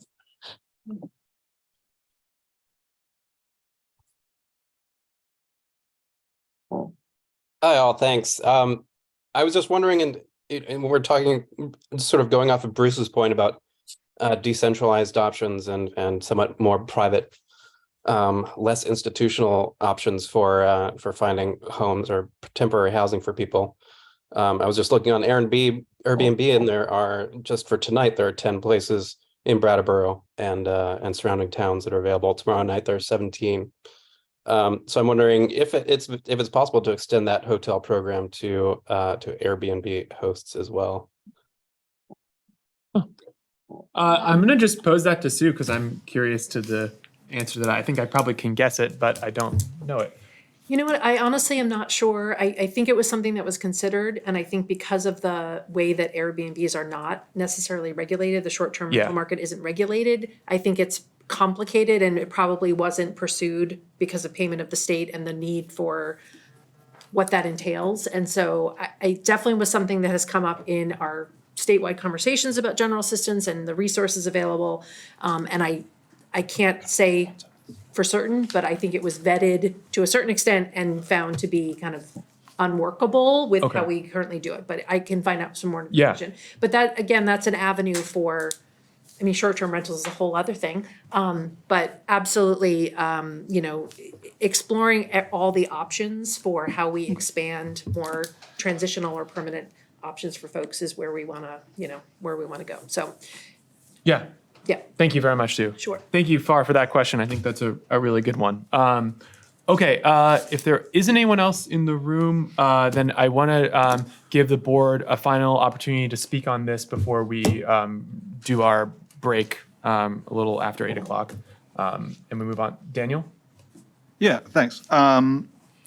So what I heard was, let's see if we can't convince area motels and hotels to make some more rooms available. And let's ask community members who are interested in providing rides to out-of-district emergency housing to make themselves known, and we will do our best to convene something around that. Far's question about Airbnb is good and provocative. It begs the same question of, private individuals in the town, And it's a funny one because it's, sort of gets to sort of the heart of some of the problem around like private property and like our feelings about it. I have 2 spare rooms upstairs. I bet other board members also do. I bet many people in this room do. And so, we run into these questions of, well, what am I willing to do? Whose responsibility is it? And it's muddy and it's tricky and it's awkward and sensitive. And also, all of us will go home presumably to our, relatively warm beds tonight. So I think that we can take some steps from this conversation tonight. And I know that these steps will not be sufficient to solve the scale of the problem, but they are steps that we can take. And, those of us that will continue on this board, will probably also want to bring back some of the bigger questions. Winter will come again next year. We will be in the same situation next year, just like we were the years before. And that doesn't mean that no progress is possible, but, it's also a predictable problem. And so perhaps some of the bigger picture things we can take our time to establish in a sound way. And that's where I'd like to see us go. Thank you, Daniel. Other board members have additional? Liz? I just wanted to add a third thing to Daniel's 2 choices. And I know he talked about individual units, but individual rooms, but there might be people with, as I said before, like garage apartments or other things that can easily be rehabilitated and put into the housing stock that might not be appropriate housing for the person who's out on the street now, but maybe someone who's already been in the shelter system for a while and is ready to move and transition to more permanent housing. That's an option. And I just, the town has resources to help people facilitate getting an apartment online. There's a program for rehabilitation funding. And these things are something that the town has experience with. Other board members? Yep. I appreciate the work that BCS is doing, and I would find it interesting to see if the RV program could get on the list of things to investigate and see how it's working and see if it needs some support to get those bathrooms.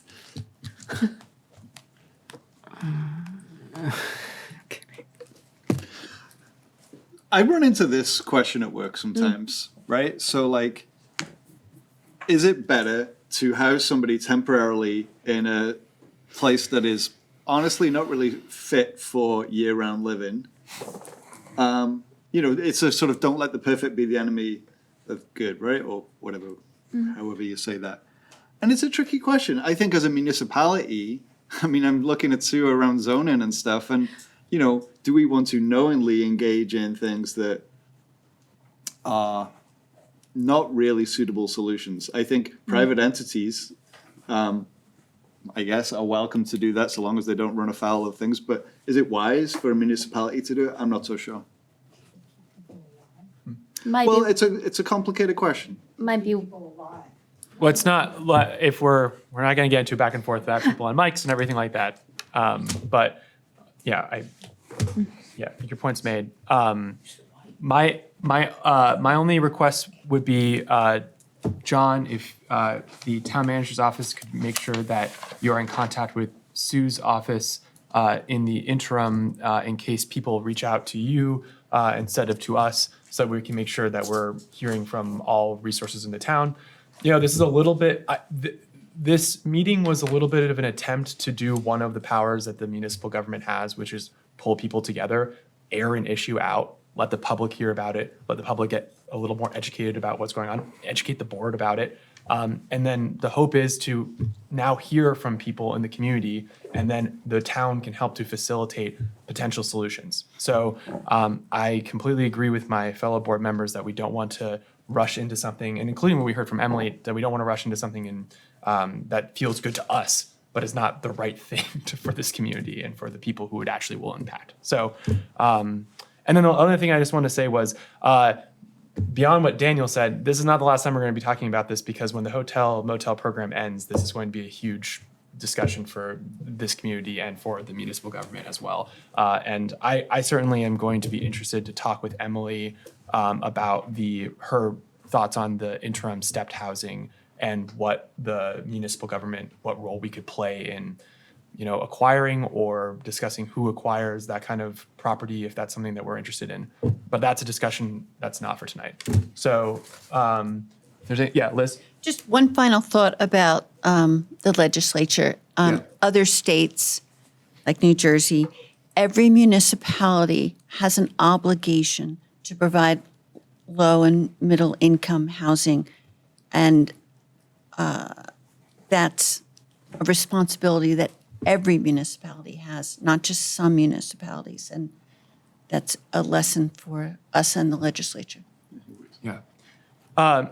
Thank you, Liz. So let me end this with Sue, John, thank you so much for your time and for all the work that you give to this community. I'm very grateful for it, and I know you're both busy, so taking the time to hear us all talk a bunch probably is kind of annoying, but thank you.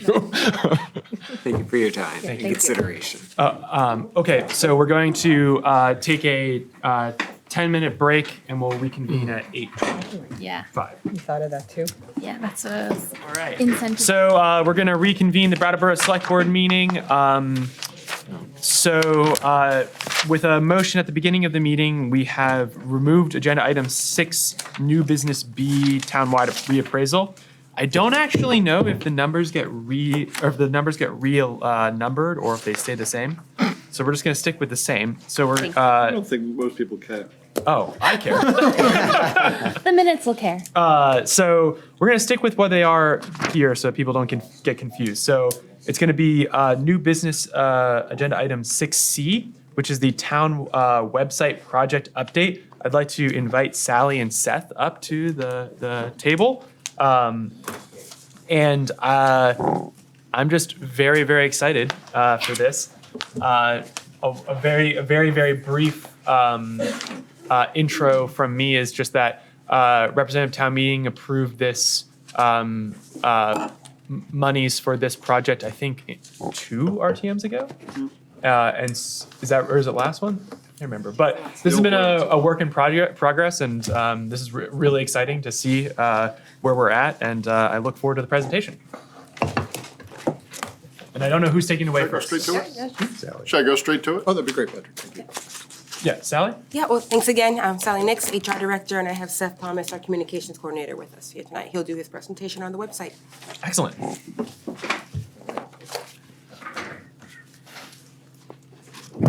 Okay, thank you. So everybody, I'm Seth Thomas, the Communications Coordinator. I've been with the town since last July, and my main objective here has been working with the web developers, Edgeworks Creative, on producing a newly redesigned website for the town. Yep. So I wanted to begin with a quick overview of where we've been with this project. Excuse me. Back in February 2022, the planning director, Sue Fillion, interviewed several department heads about their needs and conducted 2 focus groups with a total of 9 members from the public. The focus groups were asked questions about how they use the current website, if the information on the website was useful, and if the website was meeting their needs. Generally, the focus group found the town's website to be hard to navigate. Members of the group said that while the town was good at communicating, especially during the COVID-19 era, the website is not engaging, nor is it user-friendly. Some of the recommendations the group suggested are more general and fall into the category of maintenance, like making sure that links are working and that information is up to date. They also had some more specific feedback, like creating a more clearly defined news section and doing a better job describing what it is that town departments actually do. These comments were incorporated into the RFP, and the town selected the web development company Edgeworks Creative, which is based in Waterbury, Vermont. Edgeworks has factored all the feedback into the design of the new website, and their stated goal is to create a website that's inviting, engaging, attractive, and accessible. Patrick? Edgeworks began by reviewing what we had online. As they were brainstorming ideas for the redesign, they had a few guiding principles for creating the look and feel of the new website. One goal is to simplify the way that information is visually displayed. Edgeworks described the current website as being a wall of information, which makes it hard to navigate. They also spent quite a bit of time thinking about how to reorganize the information and how the eye will move around the page. And because you can't always predict how any given person will move through a website, they wanted to ensure that there's multiple pathways to find information. Patrick. To expand on that idea a little further, I wanted to mention something we discussed early on in the process, which is the 3 types of web users. Edgeworks explained that there are basically 3 ways that a person will navigate a website, and as part of their design philosophy, their goal is to create an experience that accounts for all 3. The first type of web user will go straight for the search tool that's typically near the top of most websites. This person knows exactly what they're looking for and will use the search bar to go directly to that specific landing page or file on the website. Then there's the menu user. This person will have a general idea of what they're looking for. So for instance, they may know that the town clerk's office deals with marriage licenses, and so they'll search the menu for the town clerk's office and go from there. And finally, there's the browser. This person may not have any idea where to go, and they might not have a specific goal in mind when searching through the website, but visual elements like photos, icons, and bold headlines can help direct that person. All that said, I wanted to show off some of Edgeworks' designs. Of course, this is a work in progress, and what we're looking at are just images. It's not a fully developed website, nor is anything set in stone. Next one, Patrick. So this is a view of the homepage. On the right-hand side is a complete view of the homepage from top to bottom, and on the left is what you would initially see when you open the website on a desktop computer. As you can see, the menu structure has been cleaned up. In the current website, there are menus on the top, the left, and the right. In the new website, the main menu will be at the top with visual elements below, which link throughout the website. On the very top of the homepage, in the white section above, there are several links. From left to right, those are a link to pay bills, a link to the calendar, a link to the news section, a contact page, a search bar, and an icon in the upper right-hand corner, which will increase the font size throughout the website. Directly below that is a mega menu, and I'll be discussing that and the other elements throughout the homepage in just a moment. But on the next slide, I prepared a video that scrolls down through the entire homepage, just to give everyone an idea of what we'll be looking at. So if you could, Patrick. Patrick, on the lower left-hand corner there should be a button where you can play that. Move these folks over here and then hit play. Yep. You got it. Thank you so much.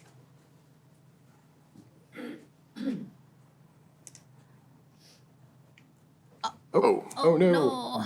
Stopped and shared window is closed. Oh, Zoom wasn't happy about that. Oh. I wonder if it can't share embedded video like that. Yeah, that would be like a way that you would, I don't know, get around copyright, isn't it? Plus. Well, Yeah.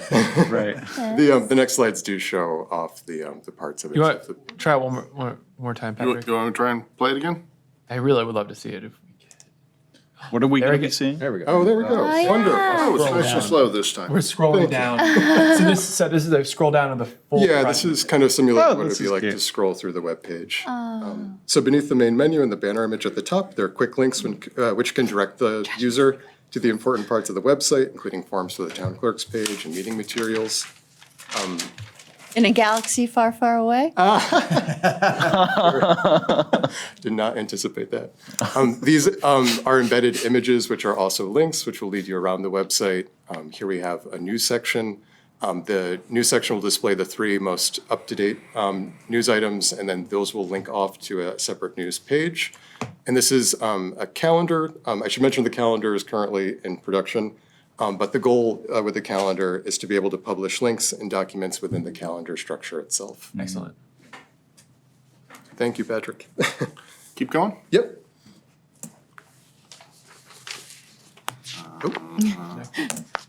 There we go, wonderful. So as I said earlier, the website has a static menu across the top that will remain in place as you navigate throughout, and that includes the search bar. The website uses a mega menu system, meaning the menu is initially displayed as 5 general categories, and when you hover over one of those items, a drop-down menu will appear. A mega menu structure can be helpful for websites that have a lot of content because the user won't have to scroll through a long list of links. Next. The homepage has numerous visual elements throughout to help guide a user who may not have a specific goal in mind. Websites that are designed by Edgeworks are integrated with Google Analytics, so after the site is launched and people begin to use it, we'll have more precise data regarding what landing pages people are actually visiting the most, and we can use that information to adjust what links are prominently displayed on the homepage. That was my question. I just wrote that down. Great. The design of the homepage was intended to address the needs of the 3 types of web users.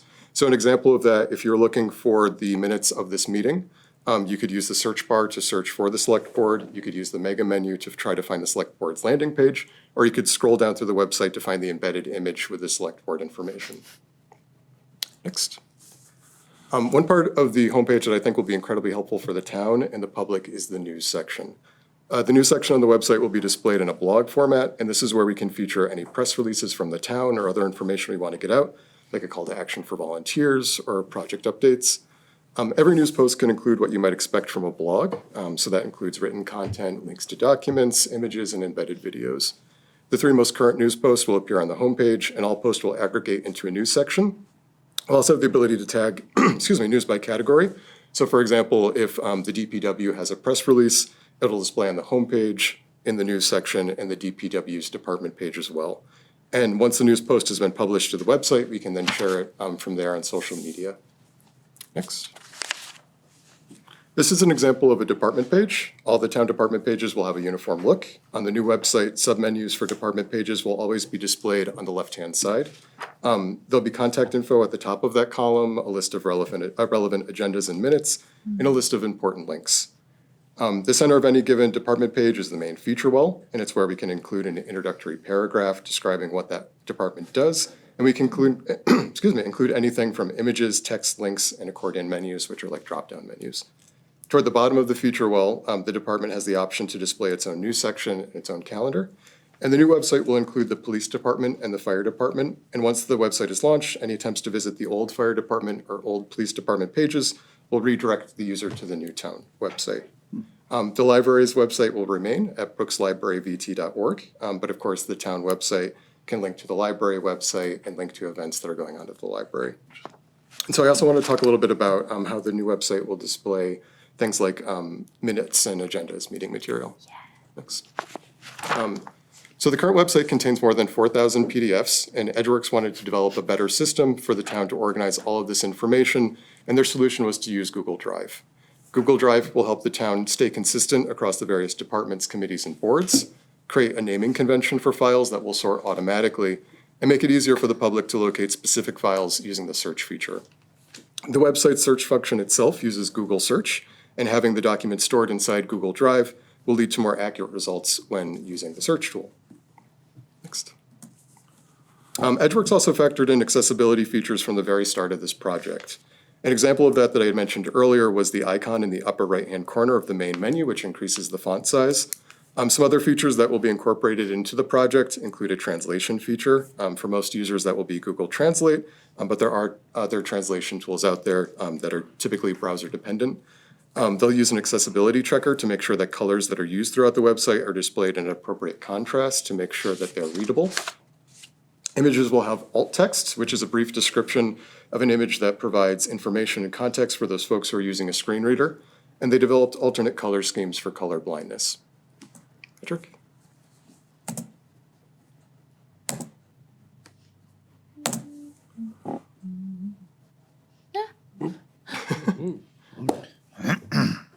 Sorry about that. Awesome, thank you. Throughout the fall, I met with folks from each department to discuss the website, and I received feedback, which was returned to Edgeworks.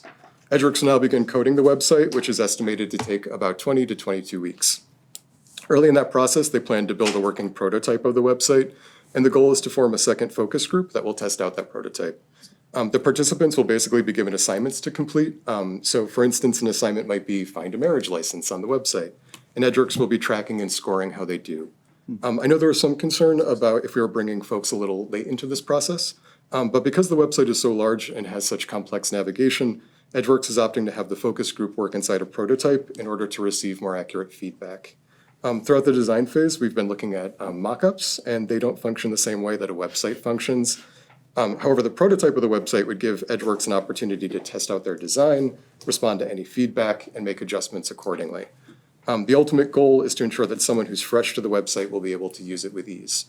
Edgeworks also intends to ask some open-ended questions with the hopes of receiving some unbiased feedback regarding the look and feel of the website.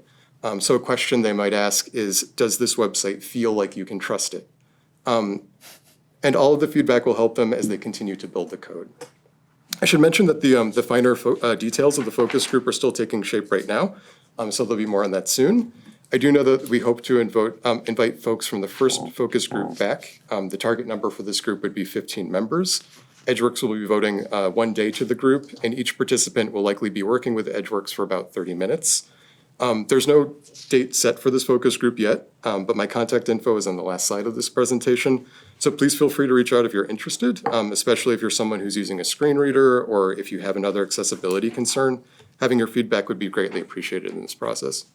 In the longer term, before the website goes live later this year, we'll be given opportunities to review their work and ensure that it's ready for the public. Edgeworks will also provide training to staff on how to use the website, and the target date for the website to launch is probably going to be in late April or sometime in May. Patrick?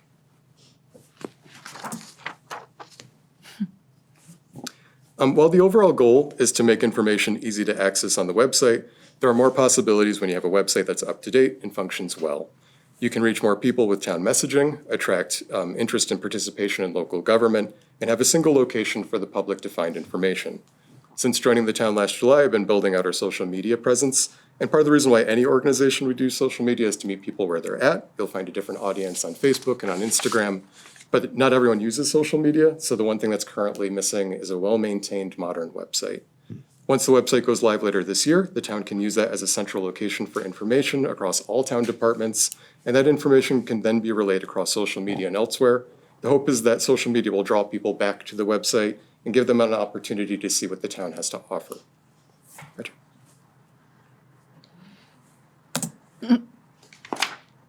I also just wanted to quickly mention that if you're wondering how you can follow the town on any of its social media channels, if you go to our current website, brattleboro.org, there's a row of social media icons about halfway down the homepage. If you click on those, it'll bring you to Facebook, Instagram, LinkedIn, YouTube, our newsletter, and Community Connect, which is a program of the fire department. Nice. So again, if you're interested in the focus group, please feel free to reach out to me. My email is sthomas@brattleboro.org, and my number is 802-490-0303. Excellent. Seth, thank you so much for the presentation. I'm very excited about this. Board members, questions, comments? Liz. Thank you, Seth. It's a very nice presentation, and I look forward to the website. I just wondered if you could talk a little bit more about people with accessibility concerns. How do they navigate the website? Yeah, it's really interesting. I've been looking into this a lot lately. If you're an iPhone user, you can actually go into the settings, check for accessibility, and all of the iPhones should have VoiceOver, which is an app you can use on your phone, and it's a screen reader that's free. And it's interesting to go through a website using that because you can really get a feel for how someone who has like a visual impairment might be navigating through a website. So it'll actually like read things out to you. And there's small things that you can do for a website that are accessibility friendly. Like for instance, if you have a link, rather than putting the whole URL, you can say, click here to go to this document. And that will prompt them to know that they can click there to go to said PDF. And then do you have like a description of the picture so that if people can't see the picture? Yep, alt tagging is another common feature. Alt tags are a description of the photo that provides some context usually, and that wouldn't be something that the audience would see necessarily, but it would trigger in a screen reader.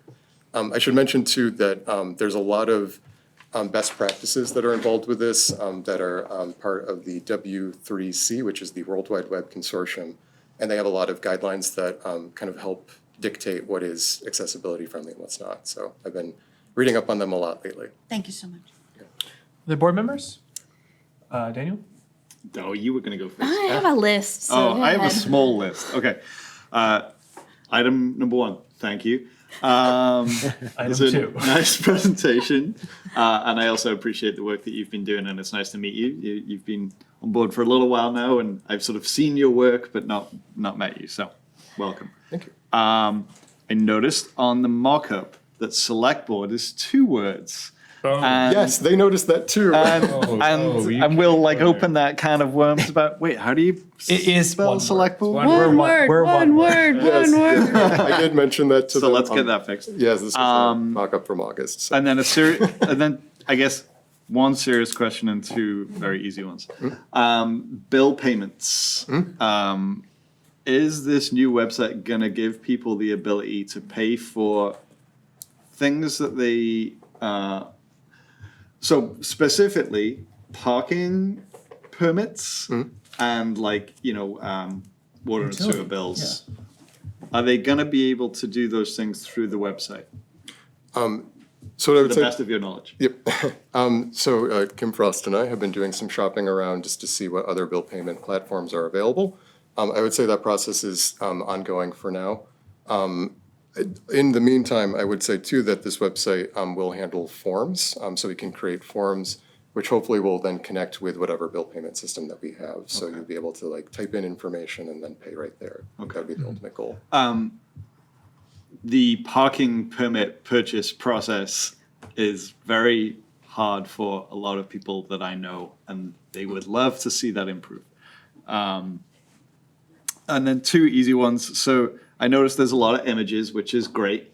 And I would just be curious to know how we will decide on those images and whether we will actually commission people to go and take real photographs, or whether we'll nick them from Google. I did that for you. Thank you. No, I'm actually very glad you asked that. So we've actually had a couple of photographers who work here on staff who've been very generous in allowing us to use their photos. When I started here in town, one thing that I did was I went through all of Edgeworks' previous websites that they've designed. And one thing that they did on one website that I personally loved was they actually gave photo credit to the folks who submitted photos to the website. That said, I would love if anyone out there in the community is interested in submitting photos to the website and be willing for us to publish them, to reach out, because that would be really cool. Could we actually people do I could that a think little of. bit more formally? Sure. I like to put out a request, and Yeah. I think that would be that's a wonderful idea. Yeah. And they would be credited but not paid. Correct. Yes. I guess. Happens all the time. Which is less than ideal, but All right. Well, better than nothing. And they could choose whether they want to do that. Final thing, the current website, as you know, is really annoying. And like a link will be like some unintelligible, ABC 1, 2, 3 kind of thing. Will the new website be like brattleboro.gov/DPW? Something as simple as that? Yes, that was something that they dinged us on immediately. Yeah, I mean, I Edgeworks, feel like I remember that. Yeah. I just wanted to double check. Yes. Thank you. That's all I got. Jess? Yeah. You ready? So I am super excited about all this work that you've put in and the shape that it's in. It looks great. Big step up for Brattleboro. Oh, So one of the questions I have is, the biggest question I have is, where will election information go? There just didn't seem to be like a home for it on the designed homepage.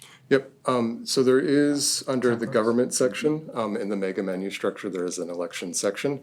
But to your point, I do think that would make sense as one of those embedded images toward the bottom. I've been thinking about shuffling those around since I've seen the mock-up, and I think that'd actually be a great one for that, just because that is important. But I do know it is in the mega menu as currently mocked up. Great.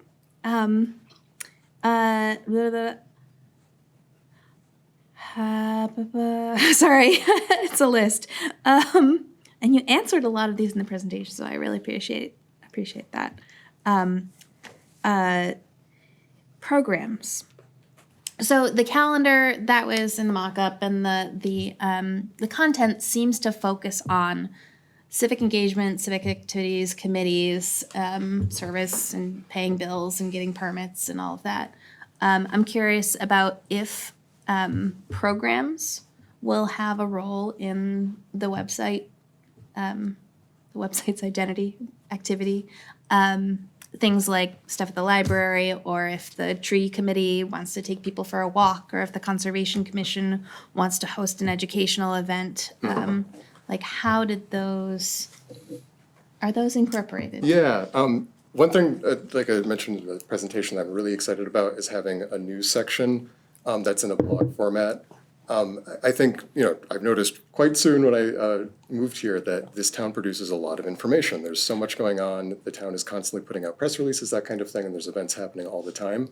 And having just a blog that you could just look through quickly, just sort through on your phone, I think will be a helpful way to post information like that. So if there is an event that's happening at the library, if there's a call to action, you're looking for volunteers, like those sorts of things. Even what we were talking about earlier, right? Like maybe getting people involved to meet, those sorts of things. When you have a blog, you can produce news that's small. You can share it on social media very easily. So I think sometimes because the town puts out so many PDFs and press release form, some of the tinier bits of information that might not need like a full-blown release get lost. So having a blog, I think, would be a perfect way to get that kind of information out. That's awesome. So just, I have a who question. That's two parts. So you talked about the Google Analytics and receiving the data. Just curious about who will be processing that and figuring out new strategies and designs for the website, and then also who will be taking care of the Google Drive and quality control on the naming process, and like who is that Edgeworks and part of our contract with them, or is that you, or? For now, it's fallen on me. I've been the person that's extracted the PDFs and then put them into Google Drive. Moving forward, I imagine it would be town staff who'd be responsible for that. All right, I'm good for now. That's it. What about this massive list of questions? A lot of them got answered because I sent them in advance. Yeah, real quick. You always want to go last. I think I'm supposed to do that. Fine. Just ribbing you. Welcome, nice to meet you in person. I want to give you a shout out for some really nice videos you've been making. Oh, thank you. I guess on the side or whatever. Especially like, I'm a video producer, so I appreciate well-made videos. So that one you did on the ice rink, I thought was really informative and fun. My only question is similar to what I thought you were going there, but you didn't quite get there. Where's Edgeworks' contract end? If you don't know, you can get back to me. Like, what's the separation and the handoff date? If once the website is done, there's a role for updating and small tweaks, maintaining and correcting and things like that. Yep. Does that fall to your position? It would fall to town staff. They do after their contract ends. So I should say after the website launches. There is a 90-day window where we do have coverage essentially. So if we have a programming issue, bugs in the website, they can address those things. But in terms of actual content creation, filling the website with information, images, press releases, that kind of thing, that wouldn't fall on Edgeworks, no. Okay, and what platform is it built on?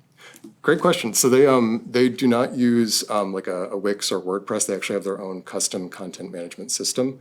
From what I've seen, I haven't actually been able to go into the back end and play with it yet, but they did give me a tour. And from what I've seen, it does seem fairly intuitive. Their whole idea was that you just want to point, click, and edit. So it's a little bit easier, I think, to use than like a WordPress, which can be a little cumbersome. Yeah, so that CMS will be included in what we've already paid for as part of the contract? Okay. Yeah, because I don't find WordPress intuitive at all myself. But, that's just me, probably. It looks like you agree. All right, thank you. Just a couple of quick ones. So we've kind of talked around it, but I don't know if I've actually heard. So it's going to be optimized for mobile devices and like will work really well on the phone, basically. I think like one of the things that we heard and I really like took to heart from, I think it was actually at RTM when this subject came up, was just that there are people in this community who do not have access to laptops or, home desk computers, and the way that they access the internet is entirely on their smartphone. So the website needs to be as easy to navigate and get information from a smartphone as it can be from a laptop. So I'm hearing that that's a yes. Yes, I should mention they have not designed a mock-up of the smartphone version, the responsive version of the website yet. But they do have ideas. It will probably have like the Hamburg accordion style menu, that kind of thing. Okay. And my second one, so there's actually a motion before the board tonight. Yes. About sort of formally approving a .gov domain. So can you just speak for a moment to why a couple of things. One, why do we need to decide this now? Two, what are the benefits to doing the .gov? What is it currently? And if there's any other information the board should have before we consider that motion. You got it. So when we first launched this project, there was some discussion about changing the website's domain name from brattleboro.org to brattleboro.gov. That's not something that you can just do. It's an actual program that you have to apply for. Okay. It's monitored by the federal government. Specifically, it's administered. Specifically, it's administered by the Cybersecurity and Infrastructure Security Agency, which itself is part of the Department of Homeland Security. And the application would require a signature from Chair Goodnow. But after talking this over with Edgeworks, we think that pursuing this would be a good idea for several reasons. Websites that use a .gov are registered with the federal government and can only be used by government entities. So in other words, it makes it easier for the user to identify that that is in fact an official government entity. In addition, it would actually appear higher in Google searches. So we'd basically have better SEO because of it. The program is free, so the town of Brattleboro is eligible for the .gov program at no cost. And finally, the new website, any traffic that goes to brattleboro.org would then be redirected to brattleboro.gov, so that wouldn't be an issue either. On the flip side of that, like, is there any reason to stay brattleboro.org? Mostly it would just be convenience. This ultimately would result in us having to switch over Brattleboro emails to a .gov. But other than that, we wouldn't have any of the benefits that you would come with a .gov domain name. Excellent. I really appreciate that. Daniel? How long would it redirect from .org to .gov? It's interesting. So you would apply to the program, they would give us the domain, and then we could just kind of put it on a shelf until the website is ready. And then that's when Edgeworks would take it and we would become that website. And so after it becoming brattleboro.gov, would brattleboro.org be available to somebody wanting to set up a website? Or is it sort of like... Once we pay for .org continuously, Okay, I see. we'd just set it to redirect to .gov, from what I understand. Okay, great. I propose we do that. Liz? Seth, I just wanted to tell you, I gave you the contact information for a couple of local photographers if you wanted to reach out to them. Oh, thank you. I have pictures.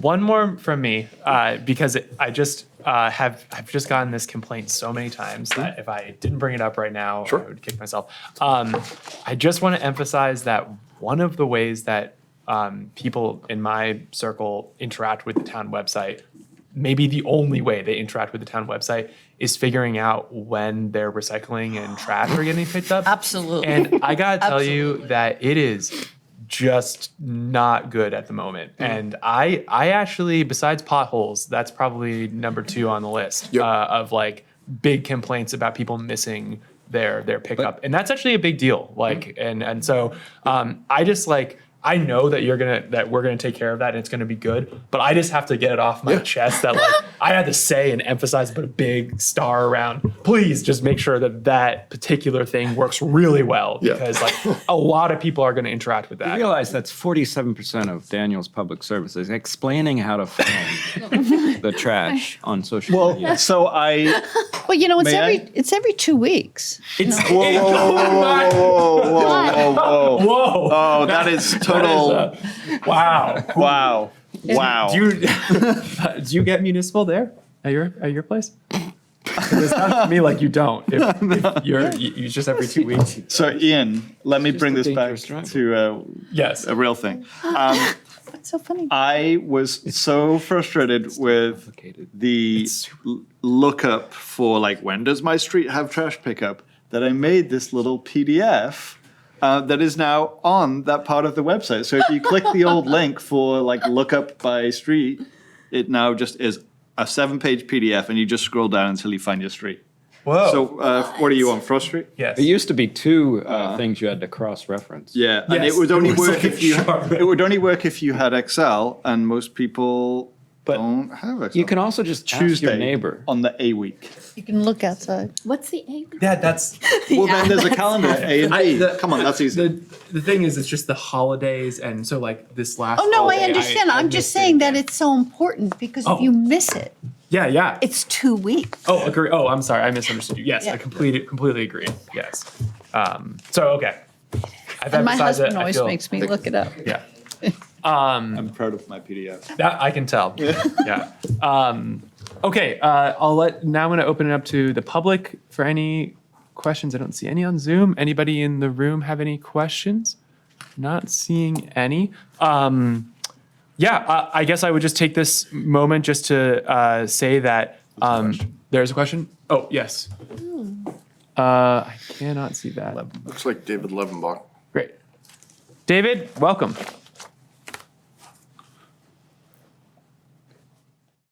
You're still muted. Okay, there we go. At the risk of angering parking enforcement, wanted to find out what the policy was over, say, Thanksgiving break for when the garage was free and when it was not. And the parking enforcement website was totally unhelpful. So the question is, are departments still going to be responsible for making their websites current and useful, or will somebody else be prodding them along? Thank you Excellent. very much, David. I think that's an excellent question, and it's one that's been sort of discussed on this item before. Do you want to speak to it, Seth, or? Sure, I imagine I'll certainly be part of that in terms of updating the website, reaching out to department heads, seeing what's new, how we can update information like that, especially when it comes to things like elections, that sort of thing, just making sure that those web pages have been updated. Yeah. But yeah, will departments be responsible for that, updating that themselves? I will say that EdgeWorks is interested in training whoever on staff wants to learn how to use the website.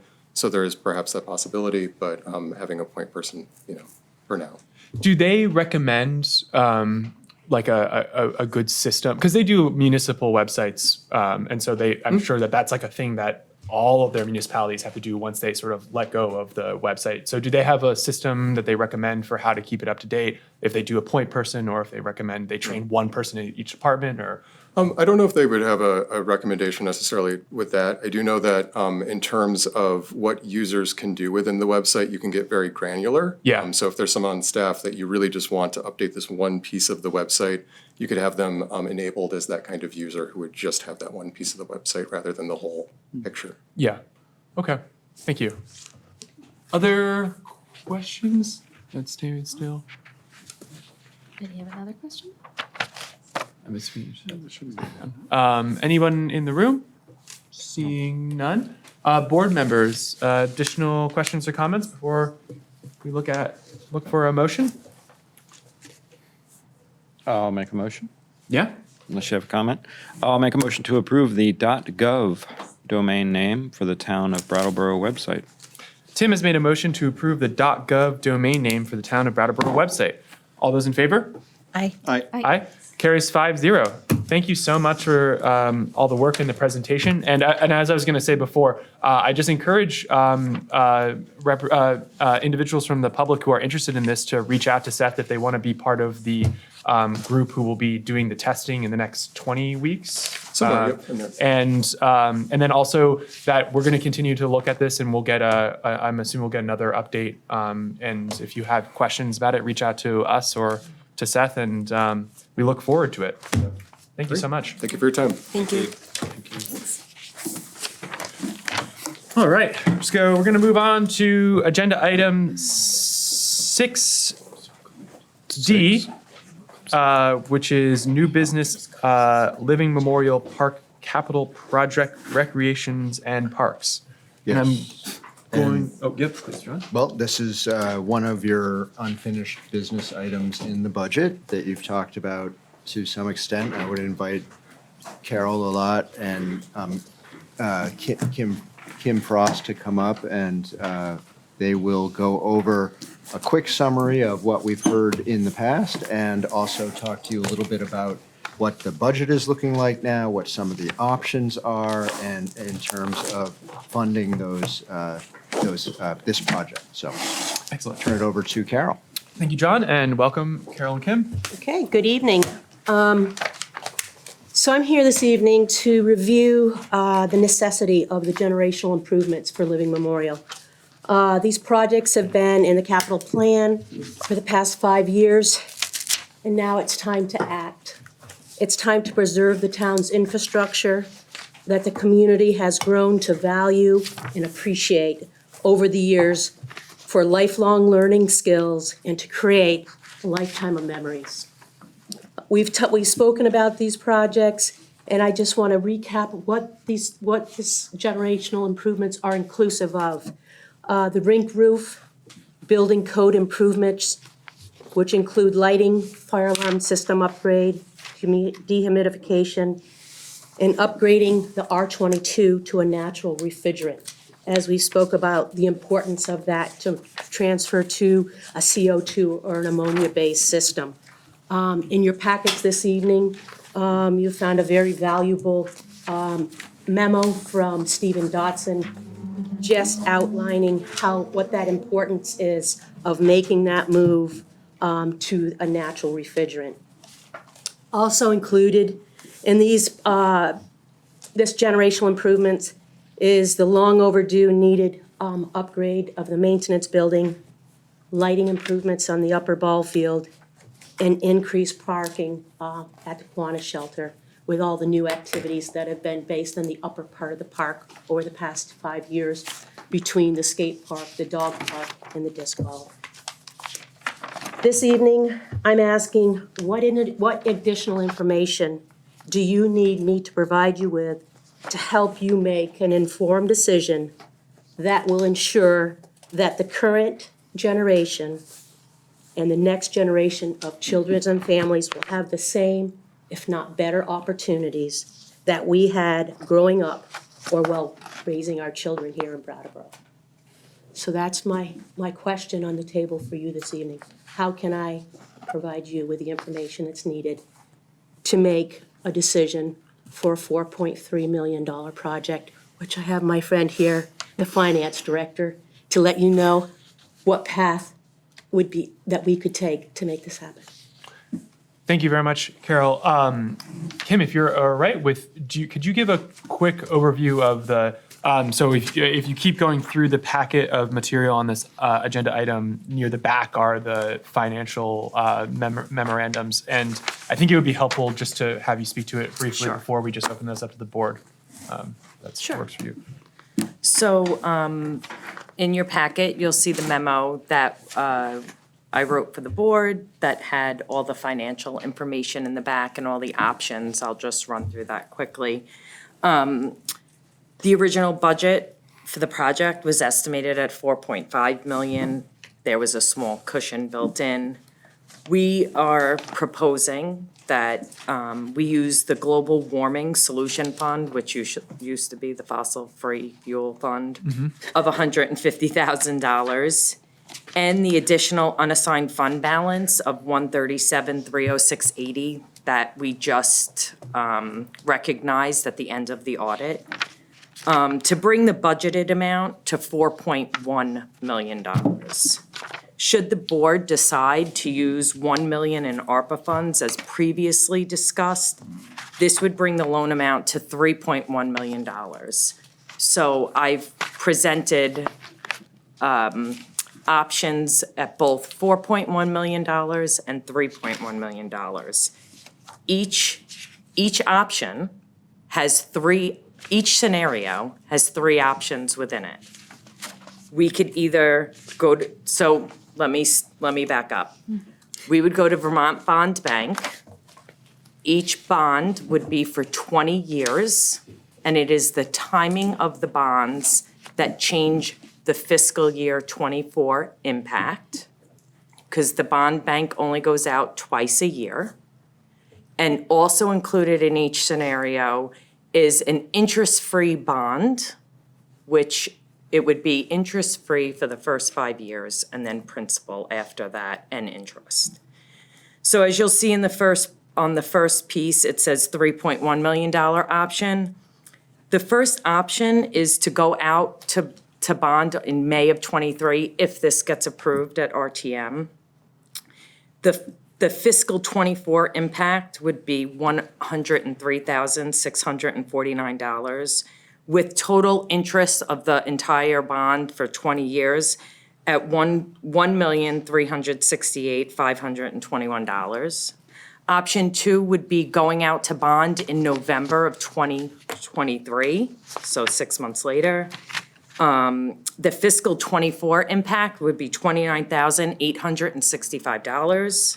The total interest over the life of that bond is $1,421,224.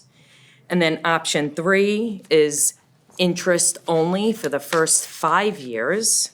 So, and that would be going in November of 2023. The fiscal '24 impact would be $30,599.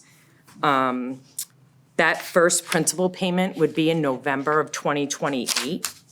And the total interest over 20 years would be $1,585,737. Do we have the fiscal '25 impact? So we do, in the packet, there are 2 Excel sheets where you can see that there's a $3.1 million scenario and a $4.1 million scenario. And it will show you the impact of each bond for up to budget year of 2030.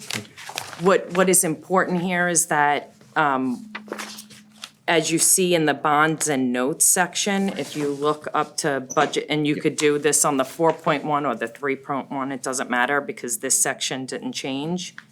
In budget 2030, you see we have debt significantly drop off.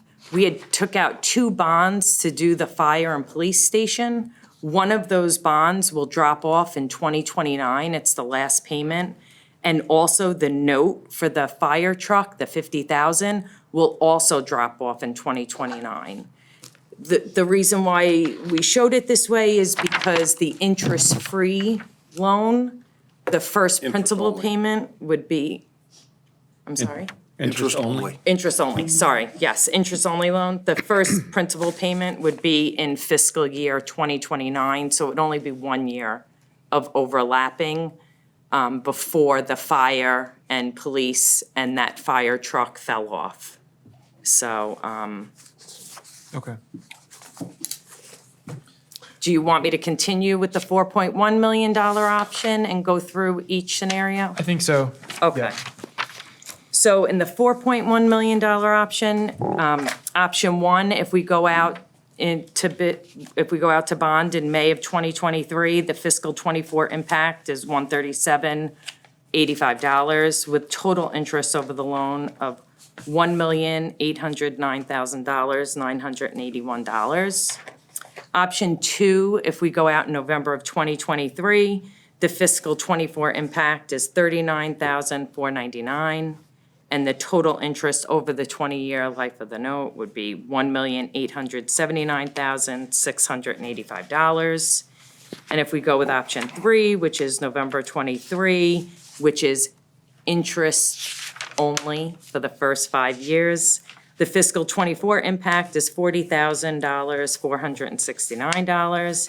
And the total interest over the loan there is $2,097,269, with the first principal payment would be in fiscal 2028. Yep.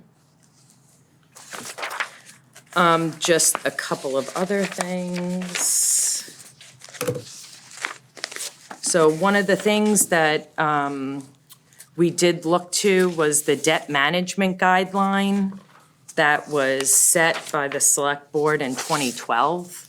It did have two criteria. I ran the numbers based on both criteria.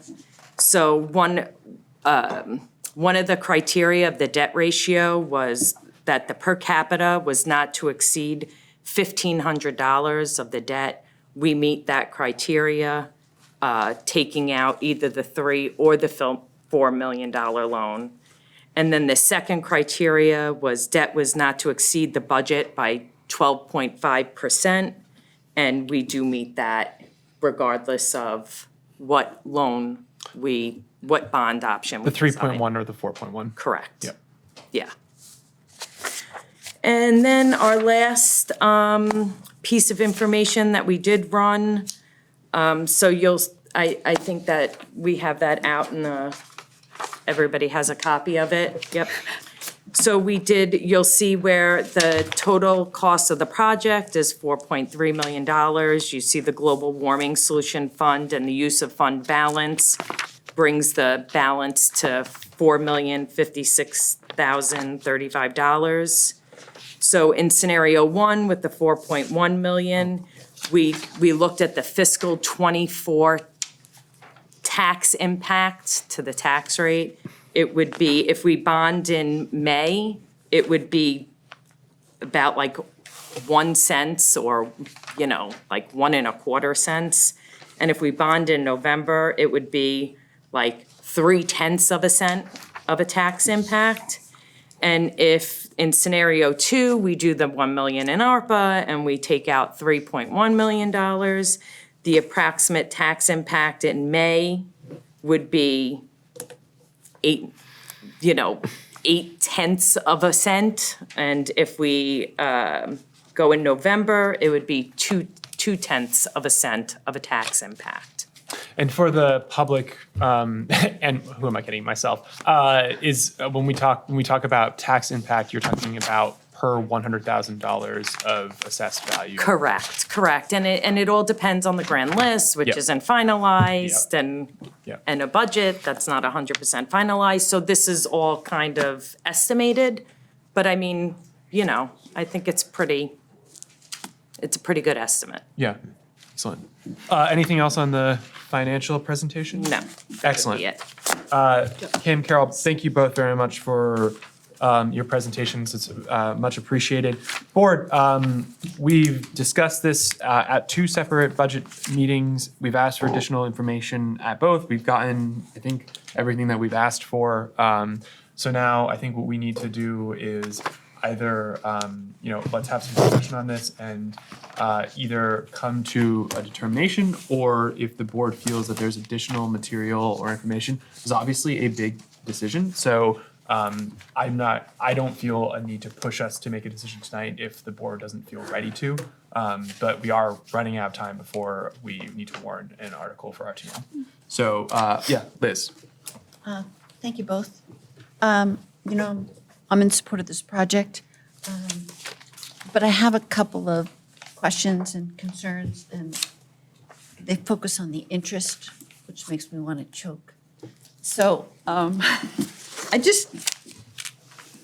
the interest, and I think it's very interesting about the timing with the retirement of the police and fire debt, and that's a good thing. It makes me want to seriously consider the ARPA option. But also, as I brought up the last time, is there some formal mechanism to calculate the fact that the bond bank is going to give you this lump sum and you won't need it all right away? And so that could be securely invested to create our own interest and offset the cost of the project. Can we formalize that type of calculation? A calculation, I mean, we can come up with an interest number and kind of calculate that, but interest rates are, you know, depending on where we go and what bank we go, that would be, you know, we could do it, absolutely. You know, because other projects, I think Carol mentioned this, other projects give the financing in increments. But we're getting this Yeah. all in one lump sum, and it's just going to sit there. And so if we're not making money on it, we're losing money. Right, I don't know how long it's gonna sit there for though, because I think the refrigerant is first and that's the bulk of it, so I think that. Yeah, if we were to take this out and we started in, we got, and hypothetically, we got approved in March, and we would start in April with the bidding process, okay? And a lot of the project would probably, many of them are gonna go out individually. When they go out, some projects don't take quite as long as the other. The project that takes the longest is the refrigeration. So by the time you put it out to bid, you're probably going to be looking at a year before it's going to be able to be installed, because a lot of that is the time that system's going to have to be built.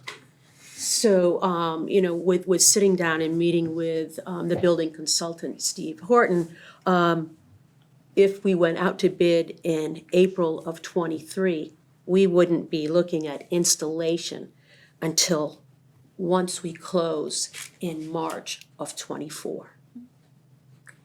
And then we would be completed before we Right. open in the fall of '24. So if we went out to bond at the end of '23 and we got funded in February of '24, it Then you'd wouldn't have to be. pay the bill. Exactly, we wouldn't be holding on to that money, you know, for a long time. So it wouldn't be worth doing a CD. Would we be able to find something in a bank that we could get some interest while it is sitting there? Absolutely. I mean, we do get interest on our, you know, on our money in the bank right now. So it would be, you know, I think it would be more Not to looking at the extent that I short-term. was hoping for. That's, yeah. Okay. Yeah. That's Gotta why keep plugging. bonding, that's why going out at the end of the year is a little bit better, because then we're not getting that chunk till the beginning of 2024, but lots of the process Carol can do ahead of time, Daniel? so. Thanks. I have a question that I feel like I'm being kind of a little stupid in asking, so I'm going to ask it anyway, because why the heck no? So we sort of have two funding options. One is like, you know, well, actually, really there's three funding options, because number one is 4.5 million without using unassigned fund balance and without using the other stuff. I'm fine with the Global Warming Solutions Fund being used for this purpose.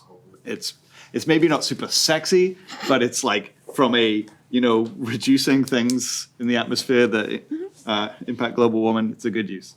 The unassigned fund balance usage, I feel like the board needs to make a decision about. Yeah. And I don't know if that's going to happen right now. So the original 4.5 million, whatever, let's put that to one side. So then you presented two other options, right? 4.1 million, which is just the cost of the project, you know, assuming that we do use the Global Warming Solutions Fund and the unassigned fund balance. And then the 3.1 million, which uses 1 million of our 2.7. So we have $2.7 million in ARPA funds, which can be used for basically anything. Any governmental. Yeah, purpose. yes, and we're a government, so likely that's what we'll use it for. And that is a generational pot of money, the likes of which we'll never see again, most likely. So that 1 million out of $2.7 million would be used to just kind of take the edge off this borrowing. And so I'm looking at the interest payments on the 3.1 million option, and I compared them to the 4.1 million option.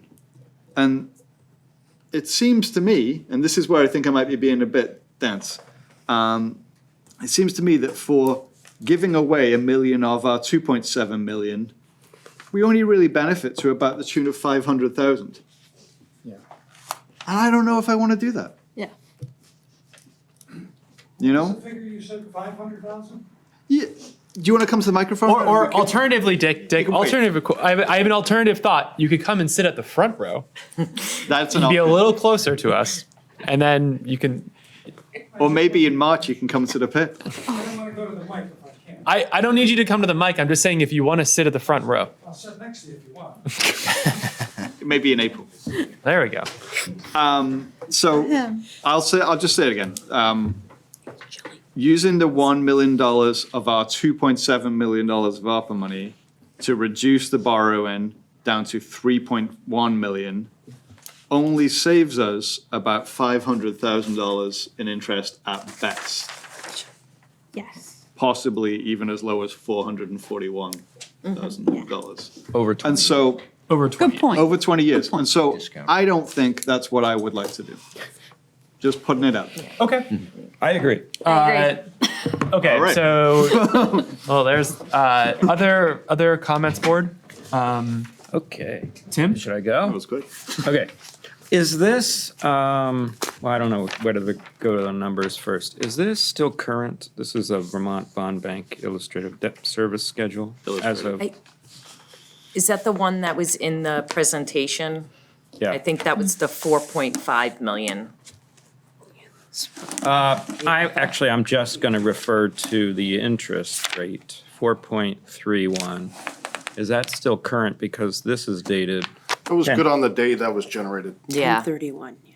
Each Do we time. know current? approximate. Do we know current or projected rate? So when we asked for the numbers that I presented tonight, that was on 12/30, and the rate was 4.08%. Oh, Better. it went down. so it's better. It did go down. I think it was 4.62, I have 3.1 on this doc. 4.31, and an earlier projection at some point was 4.6, so it definitely has gone down. I don't know what it is as of today. Okay, thank you. Is just to make absolutely clear to myself, I think I picked this up, but the natural quote-unquote refrigerant, and I won't pretend to know what that means. I'm not sure the rest of the board would either. Is that, Speak for yourself. oh yeah, good. No, I'm not saying I do either. Is that included in this budget proposals? Because there was a whole discussion about, well, I think our Good, better. oh my gosh, I've forgotten. Stevens' document about the refrigerants said that we should go with the natural. But it left me unclear that these numbers are the natural refrigerant. Correct. Okay. That's what we're proposing, that we move to a natural refrigerant, which is also what Stephen is saying as well. Okay. And as far as we know, that is a operable and well-tested refrigerant. It's not some sort of experimental refrigerant. No, that's something that's standard in the skating rink industry. Great, thank you. Yeah, do you have something on Tim's point? Somewhat. Just pointing out that Mr. Dodson's on the Zoom, so if we had a Oh, question okay. for him, we could ask him. Thank you very much, Thank you, Patrick. Stephen. At the moment, it feels like I shouldn't go down that rabbit hole, but it's I'll great leave to that know to he's your on discretion. standby. I think I'll just speak to my sort of overall issue with this project. And some of it is just how it was couched when it came before the board. So, I mean, I'm not going to blame anybody for language being used or whatever, but it sort of speaks to my big problem with the project. It's presented to the board as generational improvements to Living Memorial Park. But, and I mentioned this last time, our beloved pool is not part of this project. And since I've been on the board, just about every year we've been dealing with the pool and not really attacking what we should do about the pool, because, correct me if I'm wrong, but the pool is as old as our skating facility, or older than our skating facility.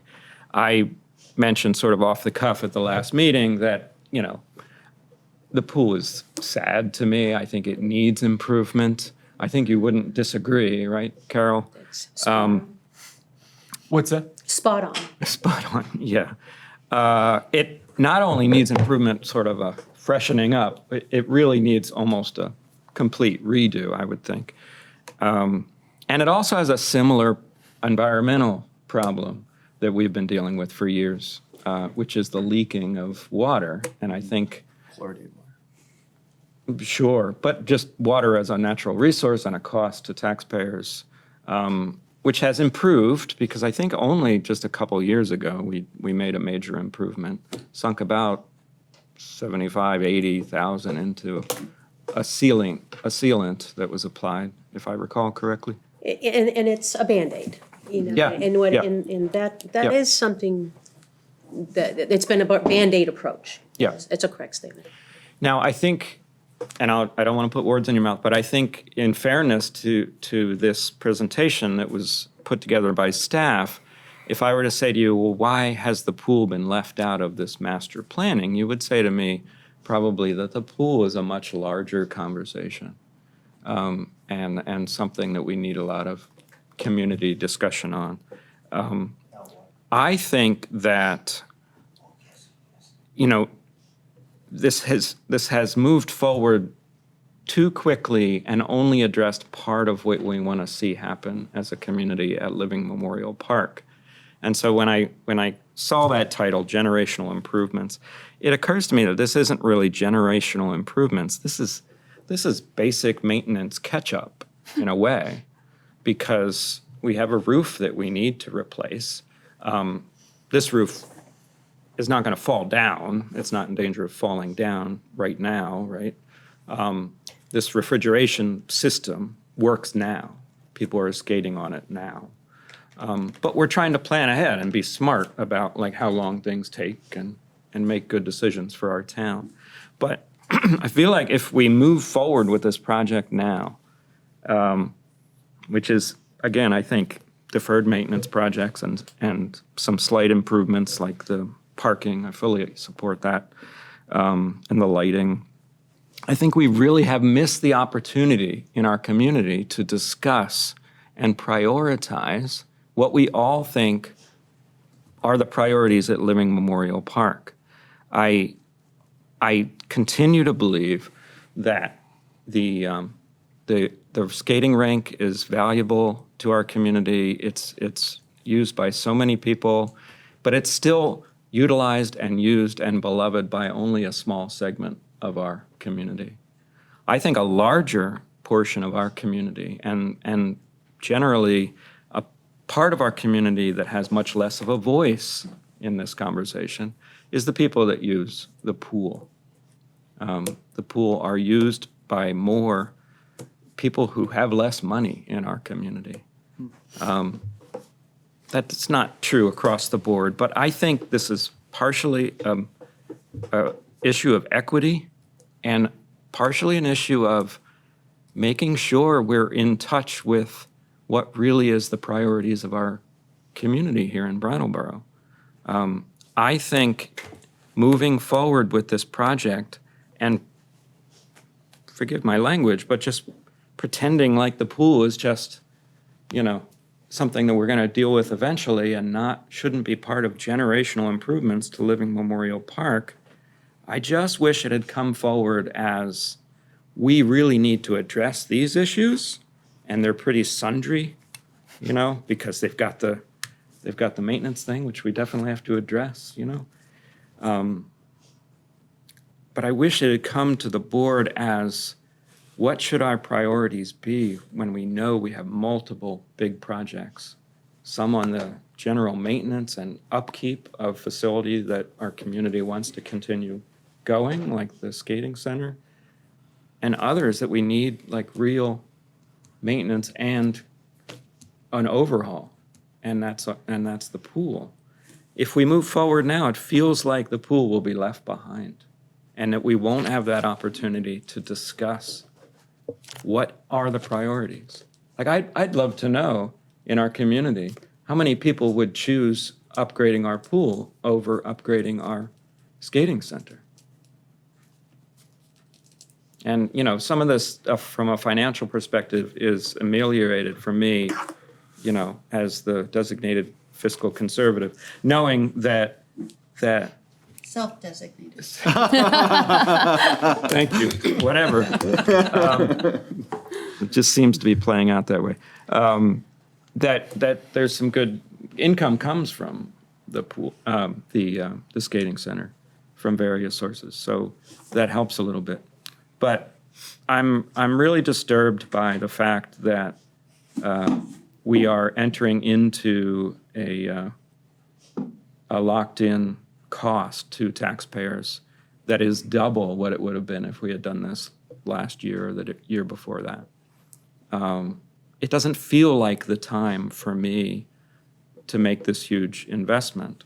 What if we rode it one more year and spent that year actually finding out what our priorities are for our community before we spend what it sounds like $4.1 million and lock in that amount of interest for taxpayers. So,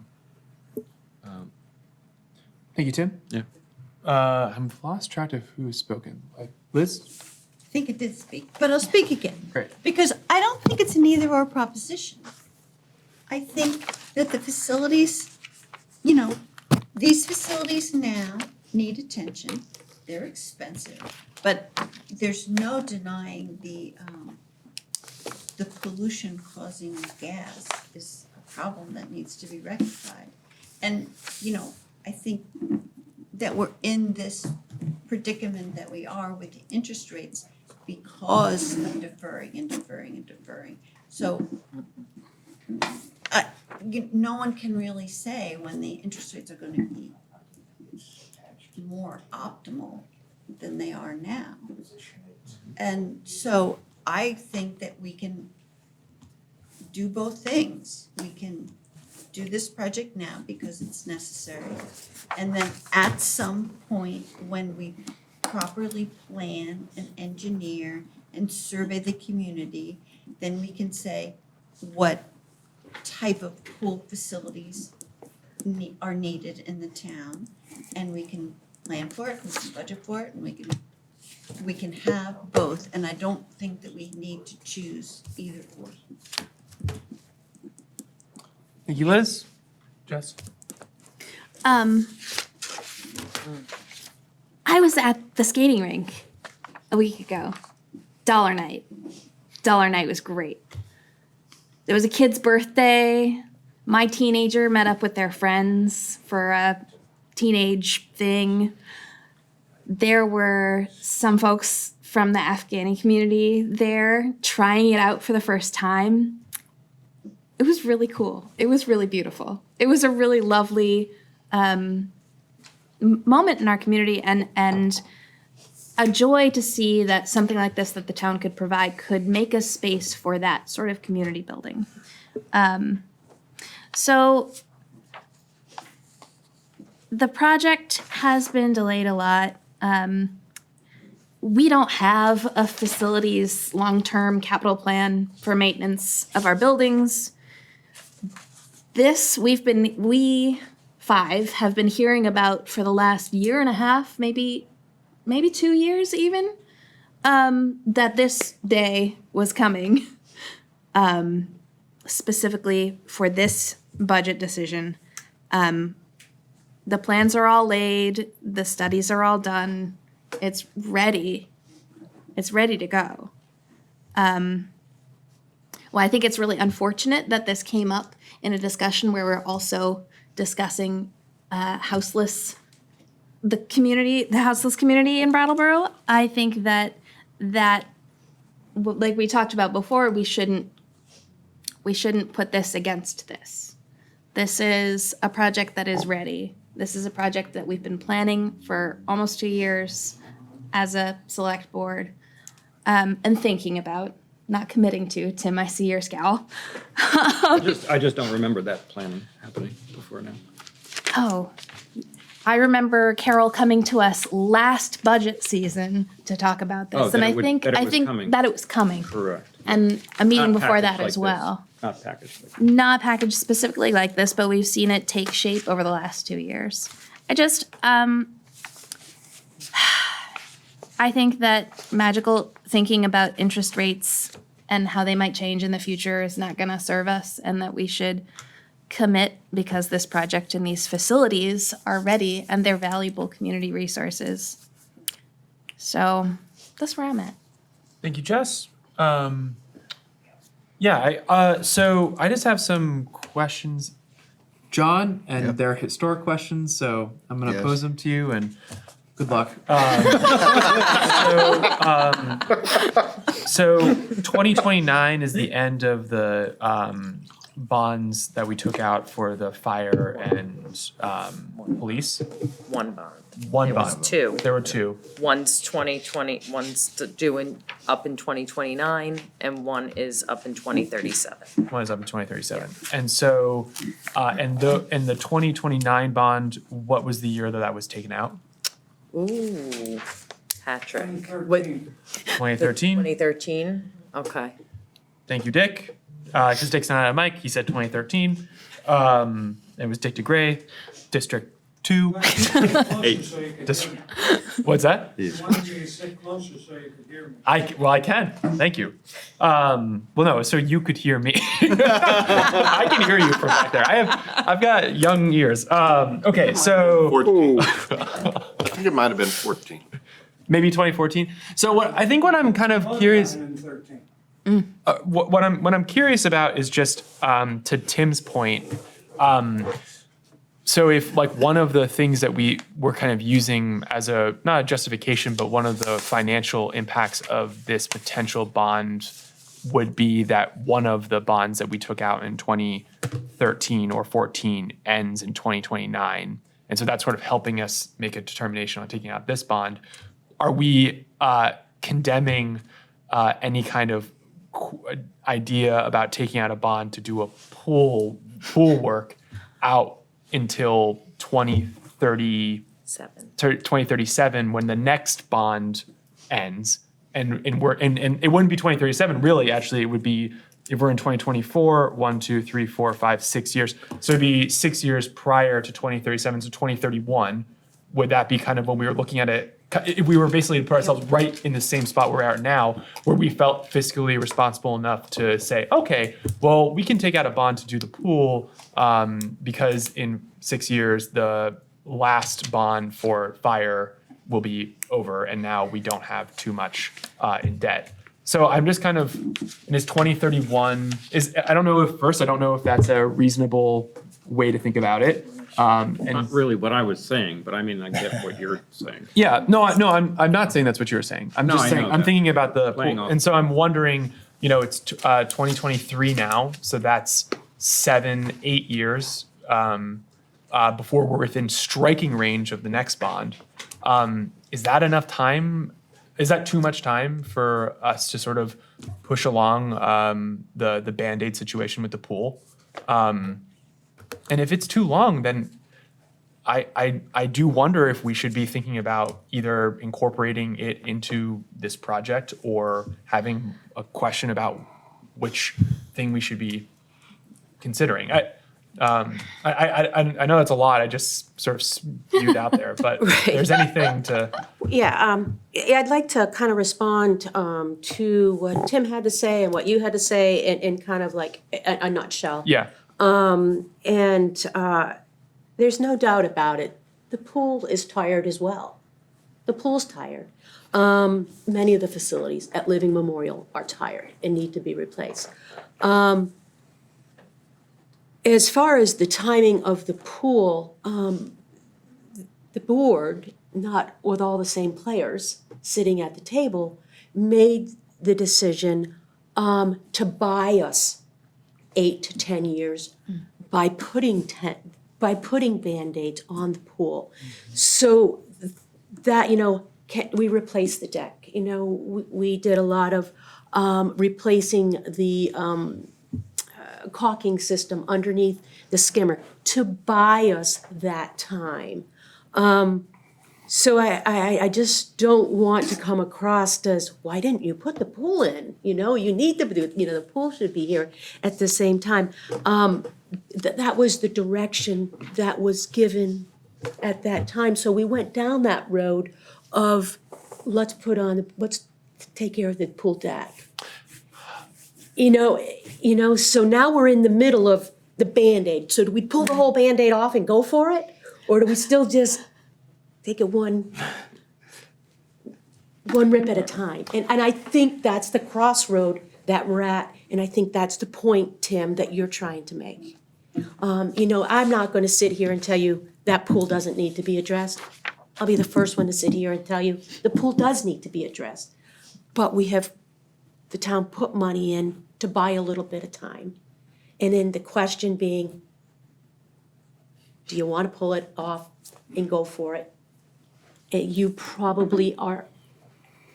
We would need a year to really go out, and we would need some planning money to get solid numbers like I have before you now. Yeah.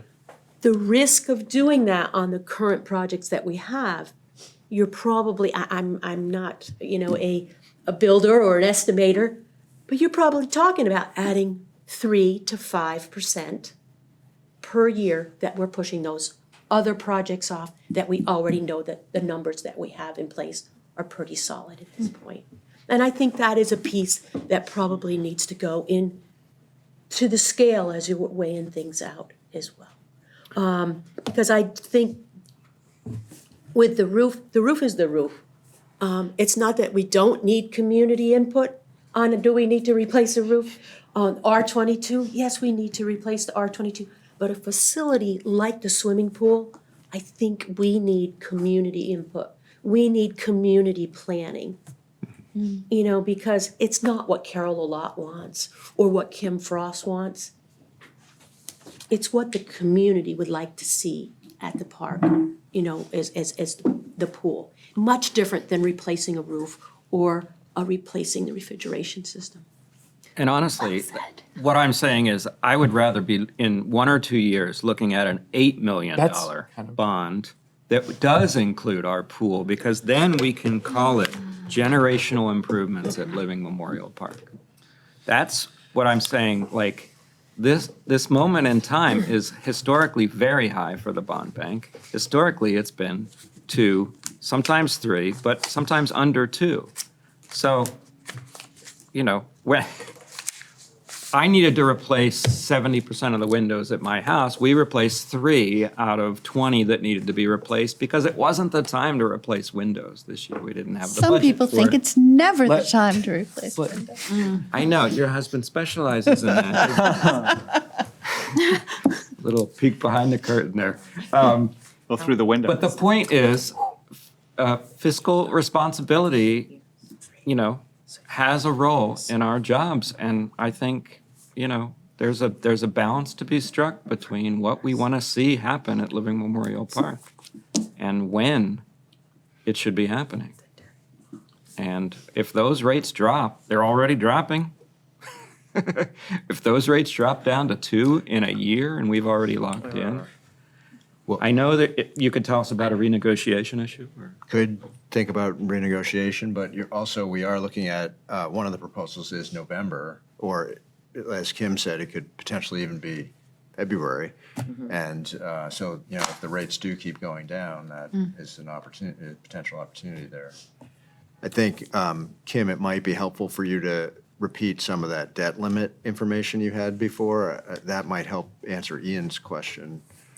Oh, the 12%, or what was it, 20? Yeah, repeat it, please. How much room does that give us? Okay, so our debt is not to exceed our budget by 12.5%. So our budget for fiscal 2024 is $21,484,663. Wait, so it can't exceed our budget by 12.5%? So it can't be more than 12. 20, it can be It like. can't be over $2.6 million. Yeah. right? And right now, our debt is at $1 million. Yeah. Okay. So it can't, we do have some room as far as our debt capacity, according to our guidelines. Yeah. Right. But after we were to take this bond out, we would be at. We would be at, maybe 1.3, depending on which route Yep. is decided upon, and when we start making principal payments. One thing to note, though, Carol was just saying about the pool, if that was an 8-year Band-Aid, when you look out 8 years, budget 2029, when, you do start to see where, the budget of debt does start to lower. You're not looking at 2037, which was something that you were thinking about. I mean, just so. Yeah. I just wanted to put that out there. Yeah, no, I appreciate that. Yeah. Daniel? Thank you. What do we know about the kind of investment that the pool needs? What do we know, and what do we kind of have a pretty good handle on, but we don't definitively know? We know everything needs to be replaced. I mean, the pool house needs, I'll go back, as I was sharing with John today. When I took Peter Elwell, when we talked about this project the first year when he came on, as we stepped outside, I said, I'm gonna take you down memory lane back to when you were a young kid coming to the pool. I said, you go through the men's room, I'll go through the women's room. I met him on the other side, and you know what the first things that came out of his mouth? Nothing has changed, except for the color of the paint. And so here's the thing, Carol. I feel like there are at least 3 people on this board that want the pool to get the upgrade that it deserves. And I think, speaking for myself, there's a fear that if we commit to this bond for this project, which is large and important, I'm in favor of this project. I'm just kind of in favor of making it larger. I worry that if we do this, we'll say, well, Parks and Rec got theirs, and so they're not allowed another big project for another decade. I feel like that's how it goes. I could be wrong, but that's how it looks to me. And I don't want to miss the opportunity. So if there are pieces of information that we could have about the investment that needs to be made in the pool that we definitively know about right now, great. If there's plans we could make that could still keep us sort of on the kind of schedule to, I don't know, go in November if possible. Incorporating a pool element? Yeah. I think we've just heard that, well. I think what we've heard is that it's a full scrape, most likely. Yeah. And to design something that the community wants is going to take some planning and some effort. It's going to be hard to fit that into this proposal, I think. Okay, so let me make my compromise suggestion, right? So that's if we could absolutely do it. But the compromise would be that the people who are sitting on this board that will continue, which is at least you and me, and John, hopefully, right? And Patrick, and Kim, and Carol, and Dick, and Kate, and all these people as our witness, right? We will say we are open to the idea of big changes at the pool in a few years' time. I mean, But the problem with, so can I interrupt? I know. Okay, sorry, I want I don't want to say, well, the pool missed its window and now it's screwed for another 20 years. Because I'm worried that that's exactly what the select board said when they did the patch. Yes, work. I know. That they said the next generational improvement that comes down the line is going to be the pool, and that's why we're just patching it right now. I think so. I'm going to be quiet now. Yeah. Is it possible to include money designated for planning for the pool upgrades in this? So that Carol gets the funds that she needs to do the community planning process that definitely needs to happen before we have any action taken on, breaking ground. It's not, that's not warned this way, and it's not part of this discussion. Okay, so, yeah, Is you the mean, pool? you mean as, yeah, No, it I isn't. think as No, we're it talking about isn't. Right. generational improvements for Living Memorial Park, yes, the pool is part of the discussion, I think. Ian, Yes. I think it needs to be a separate effort, which we could certainly authorize a planning sum, but separate and apart from this debt that we're incurring. It should be a separate planning fund that we can authorize as soon as Carol's ready to suggest it to us. We could hear from the public too. Yeah, I understand. Okay. Other board members want to speak on it before we turn it over to the public? I would like, at the bare minimum, something to happen that makes us more confident about what work the pool needs and how much it's gonna cost, so that a future select board can pull the trigger on it. Yeah. We would definitely need planning money, to do exactly what we did with what is presented before you. So that, if I were to, you're asking me to put a number on it tonight, I think a minimum of 50,000 we would need for planning. So that we can, speak with, I'll probably start, put it out to bid, get some building, pool consultants. And we would have to replace everything. I mean, I'm not, everything there is built in 57. Yeah. Renovated in the late 80s Yeah. and had continued Band-Aids on it. So we're talking everything from the filter plant to the large pool, to the wading pool, and to the water playground, so there would be a wholesale change, including the bathhouse. Including the bathhouse. Especially the bathhouse. Especially that. Tim, they're, spot on. There are people, and this is not one bit of exaggeration. I want to go to the pool, but I'm not going to go to the bathroom there because the bathrooms are scary. They're clean. They're clean. There's new paint, probably every 2 years, but you can only make cinder block so pretty and so attractive. Yeah. Let's be honest, Yeah. I'm not trying to paint a bad picture. I'm just trying to give you the facts. And I was there today with John, and he can tell you what he saw at first blush. Yeah, Kind of cold for swimming. we didn't swim, but yeah. Yeah. We didn't even step into the pool. One last comment from Daniel, and then Yeah. we're going to turn it over to the public. So I would like for us to put some money in the budget, either just in the general fund budget, for planning purposes for the pool, or use some of that unassigned fund balance that we were surprised to have. What year did the funding for the planning of this project come in?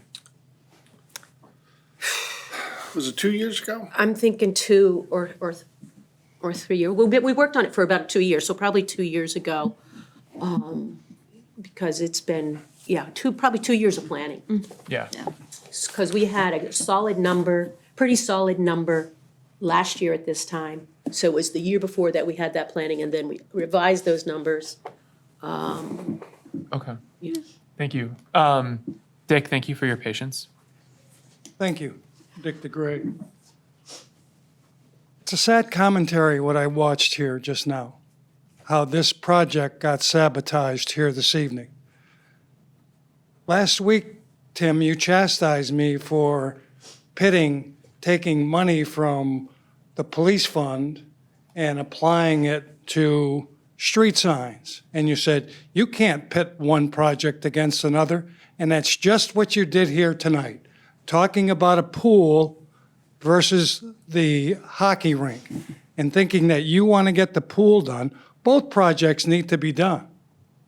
I agree. And so the reality is, let's move forward with this project, and if you want to take $15,000 and put it in the budget to say, okay, let's start the planning process for this, we just put $400,000 in that pool a few years ago. Wasn't that long ago when we redid the deck and some other money to try to fix the leak in the pool.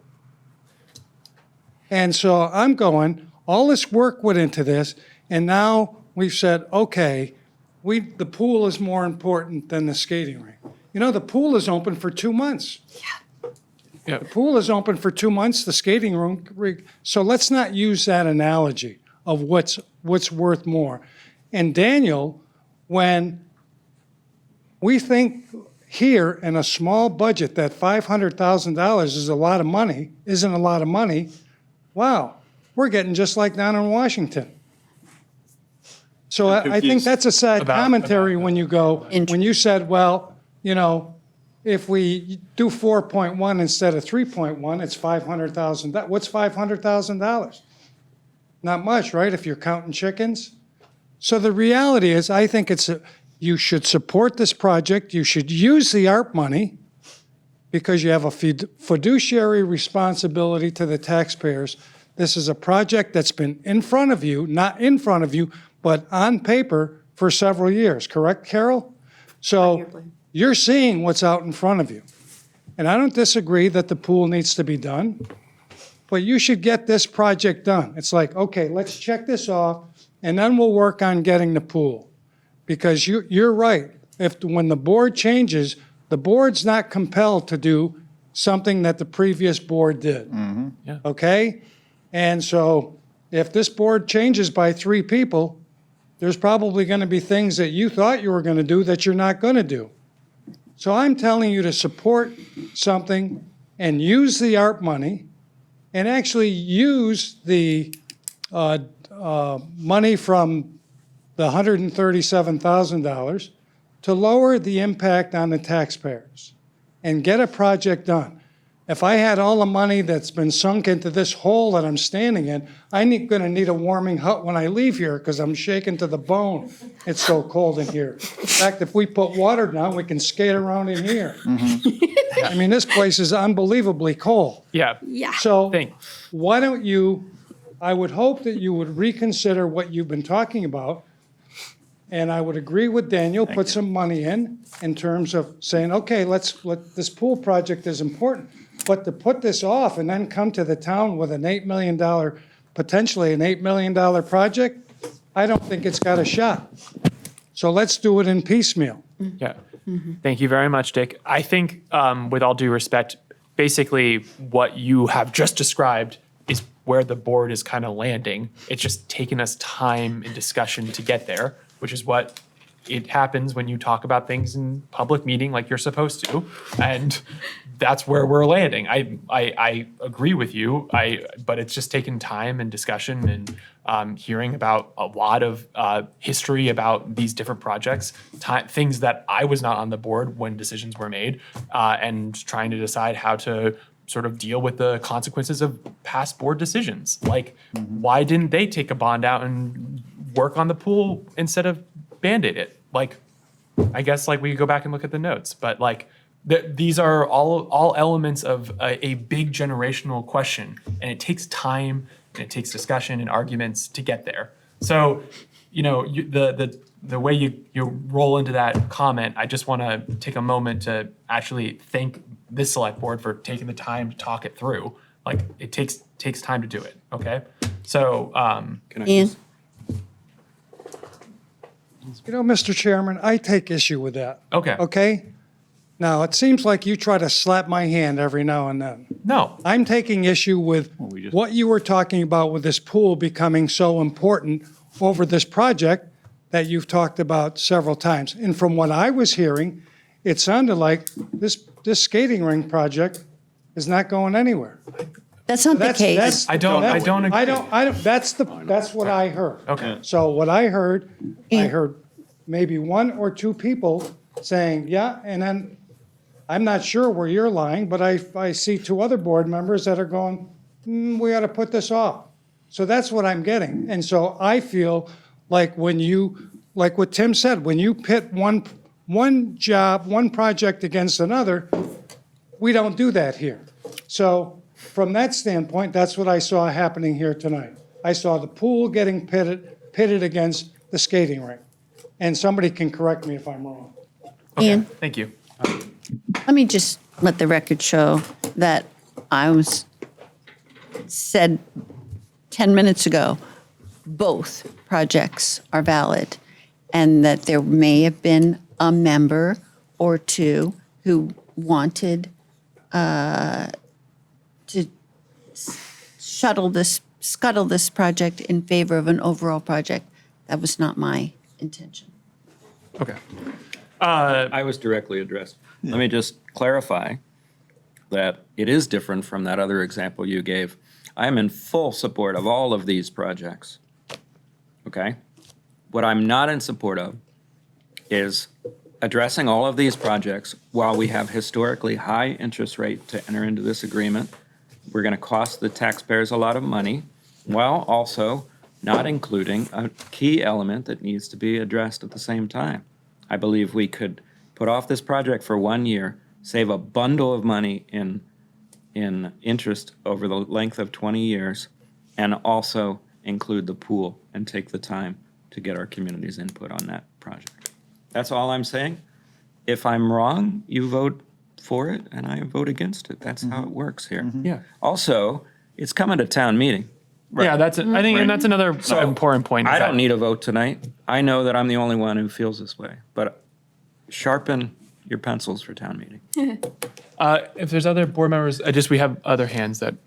Yeah, I guess I want to speak to your comment that you felt like, I don't know, I was not aware of what $500,000 means. We have $2.7 million of generational money that we will never see the likes of again with zero strings on it.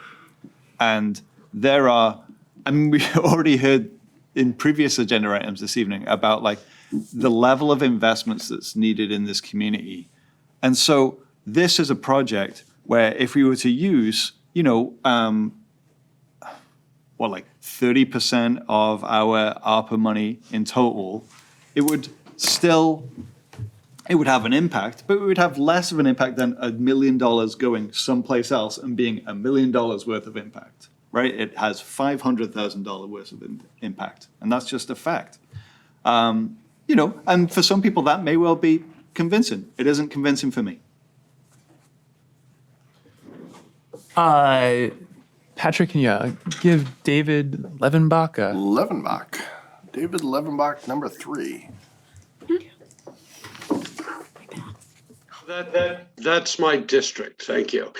You're not the third David Levenbach in Brattleboro? No, the third John you should be. Potter. You should be very glad about. You should be very glad about that. Thanks. Good. So they've talked about this as generational improvements of Living Memorial Park, and I don't have a position on this. The Finance Committee will be looking at this project. Yes. But I want to remind you that on behalf of the Finance Committee, I sent an email to you asking whether the millennial money, which is the ARPA money, was going to have a process for community involvement in the spending of that money. And I got 1 or 2 individual responses, which was fine. I wasn't expecting anything more than that. But I do want to say that I think it is vitally important that we don't spend, as Mr. Quip has just suggested, a third of that millennial money on this project without public discussion of the ARPA money generally. Thank you. Thank you very much, Mr. Levenbach. Other discussion, board? I just don't see any other hands. Except Kate has spoken yet. Yeah, so. Kate. I wouldn't miss a chance. Kate O'Connor from Brattleboro. First of all, I was on the board when we did the $800,000 Band-Aid, and we chose to do that because we had so many other financial pressures in front of us that that's what we could afford to do at the time. Second of all, I'm going to say this before I forget. Correct me, someone who's smarter than me can correct me if I'm wrong, but if this is a bond vote, isn't it just a yes or no? So there's no sharpening of any pencils at town meeting, but correct me if I'm wrong on that. So whatever you folks propose, it's either going to go yes or no. No one's going to be able to change it. And first, I want to appreciate Carol and all the department heads come to you with what they need. The one thing, and I've been waiting and waiting, is for you haven't really actually looked at what is budgeted and scrutinized the details of the scope and of the budget. The one thing we're talking about finding money, When I saw that we're doing a new maintenance building for $725,000, I couldn't believe it. It's not as described in the PowerPoint. The reason for doing this is not life or safety issues, health or safety issues. We did the police and fire over because literally there was mold, there was the exhaust all over the walls, there was real health issues. There's no health and safety issue with the maintenance building. It's a storage space issue. And you can look and it's got what's in it, 3 tractors, 3 trucks, lawnmowers, and we're talking about trimmers and blowers and chainsaws, seed and fertilizer, paints and supplies, power tools, hoses, shovels and rakes. And I don't mean to sound insensitive, but I put the taxpayers' needs before a weed whacker. I'm sorry if they're crammed, but I really hope that you folks will look at this and say, do we really need to spend $725,000 because we don't have enough space for supplies? There are a lot of creative people out there that I could think of, chop off $400,000 and do this for $325,000. It might mean you won't be able to move the electrical. It might mean there have to be a carport so you can have 3 vehicles. One will have to stay outside. I'll just remind you that our police cruisers are not housed in a garage. They are under a carport. So to think we have to have 3 trucks in a nice warm garage, I just think we need to be creative. And I think you folks have not actually looked and scrutinized the budget numbers. And I think the maintenance facility is a perfect opportunity for us to save money. Because even if we used ARPA, even if we used the Global Warming Fund, it's still a $4.3 million project. You're just moving money around the chessboard. And I appreciate if you're going to use it, because I want the taxpayers to pay less. So, I really would hope that you would scrutinize this a little bit more, save the taxpayers some more money. I also want to know, at the December 6th meeting, which was the last time you folks talked about this, you said you were going to visit Living Memorial Park and look at all the facilities or what the recommendations in this thing were, and I'm wondering if you've done that. Let's go from the last one and forward. So we were talking about how to facilitate doing that, having if we're going to the whole select board go or individually. We kind of landed on individually to take tours. And one of the questions I was actually going to pose tonight was if board members who wanted to have the opportunity to tour and see the facilities had the opportunity to, and if they hadn't yet, if we wanted to wait on if we made any kind of decision on this until they had that opportunity. Because we also had staff, vacation and everything with the holidays. So there was a lot of scheduling going on too. So that's the answer to that one. I think to the maintenance facility, Carol, do you want to, there was quite a bit of presentation on that element of the project in the first meeting. So yeah, it was in the, okay, well, but if you want to speak to it a little bit more now, if you feel comfortable, or. Yeah, I can give you a nutshell presentation on that. We looked at many different aspects of what would be best for that site. We looked at a metal building, just a metal shell. We looked at a full wooden frame with all interior stuff. And then we looked at just a wooden shell. And knowing that Living Memorial Park and that centerpiece there is literally a centerpiece to the park. And much like West Brattleboro's fire station, building a facility to the location so it's harmonious with the other, everything else that's around it, so it all pulls in together. That's where we went into the direction of a wooden frame only. No bells and whistles. We're just asking for a wooden shell. And then as time comes over the years, staff will be able to build office space in such as needed. But to just put up a metal building was not the direction that we wanted to go. Because of $24,000 more, we would have a wooden shell that would be much more pleasing to the eye as you come to the park. And I don't know if that answers your question, Kate, or not. And as far as, there's a lot of equipment a lot of little equipment that can be easily put in a truck and taken away that needs to be locked up, you know? It's easy to, you got many of our stuff needs to be locked up. I don't want to pin one department against the other department, but at a police department, you got 24-hour coverage. Living Memorial Park, the lights are out, other people come out as well. And maybe we need to call the police. Thank you, Carol. Liz, you want to respond to? I just wondered, Carol, has anyone been tasked to value engineer this whole project? Yes, we had Steve Horton give us these numbers. Right, and then I'm really asking, has anyone has taken a separate set of eyes? No. That might be something that could be done, even, our own Public Works Department. Take a look. Yeah, we certainly could, Yeah, and it would all be subject to competitive bidding, so we Right. don't know what Mhm. it is. Daniel?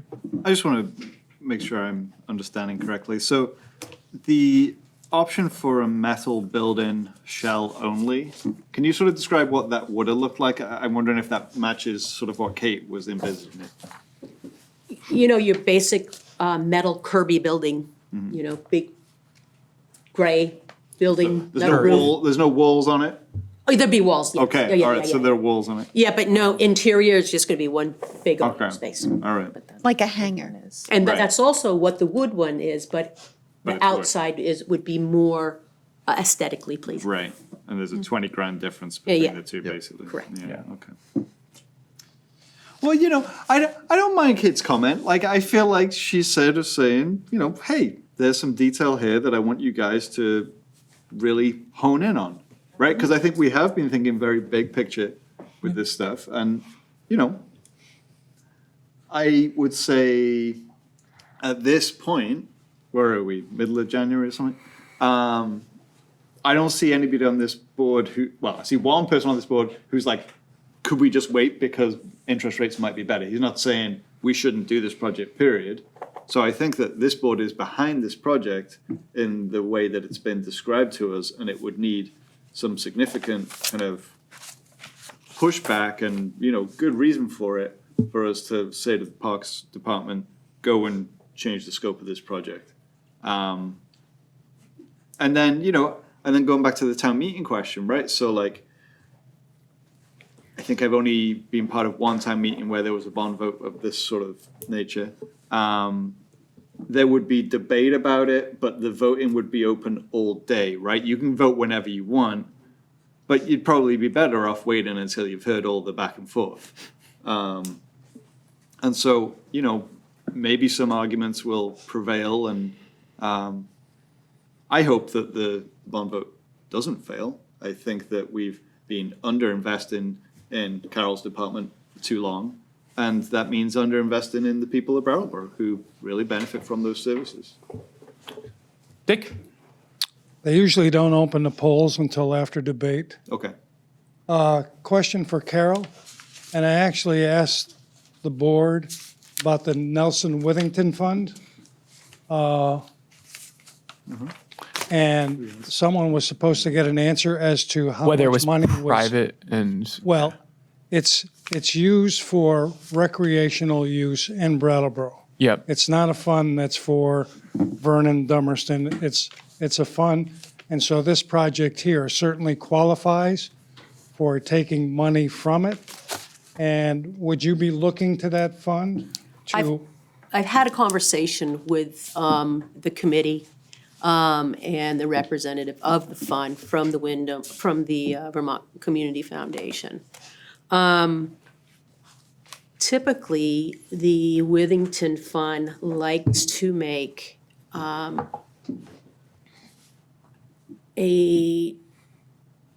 my best way of saying, of making a donation towards a project that's going to have an impact. And they felt that this project was so large, the type of donation that they could commit towards this project wouldn't have that wow factor to it. However, within this budget is the cost of the upper field lighting. They felt that they could make a significant contribution towards that upper field lighting, and felt like it would be a bigger impact. So I had a lengthy conversation with the advisor of the funds back in probably August. And what about the softball association that utilizes the field? So there is a potential here to knock $75,000 out of this project. Let me rephrase that. There you go. The cost of the lights is $300,000. It's already been cut back, correct me, back to 75, with the anticipation that I would be going to the Withington Fund. Okay. And because I've spoken to the Withington Fund, and I've also spoken to the Softball Association as well. Okay. I don't have a firm commitment of a dollar amount, but in both situations, once I have a project, then I think I'll be able to have a better conversation. Are there any other resources that you might be able to tap for this project? Most certainly. I think one of the conversations that I had with the board is once that I have a project, then I can go after funding. Right now, it's really difficult for me to go after funding because I don't have a project yet. But once that does happen, then that puts me in a much different scenario. And I will say, we have a good partnership with Efficiency Vermont.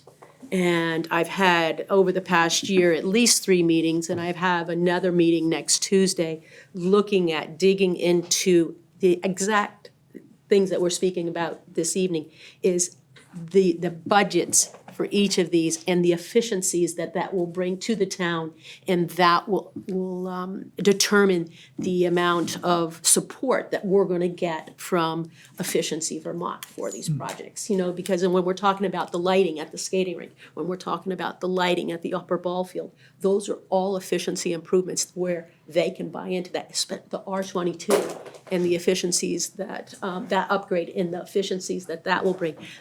But they can't commit until they know exactly what. How does it work with a fully funded project, theoretically, if we've bonded for it, and then you're going out and looking for additional funds? Like, does that prevent people from wanting to, or are they seeing it as a loan? I don't know. I would think if I go out for a project and, so what's your gap? Well, I don't have a gap, if you're saying if it's fully funded, I wouldn't have a gap. You know what I'm saying? I think I would be less likely to be funded, if that makes sense. I don't want to talk myself into down the wrong path, but Yeah. you know what I'm saying? I think, when you go after funding and, the cost of your project is $4 million, and how much do you have already? $4 million. Well, why are you asking us for $200,000?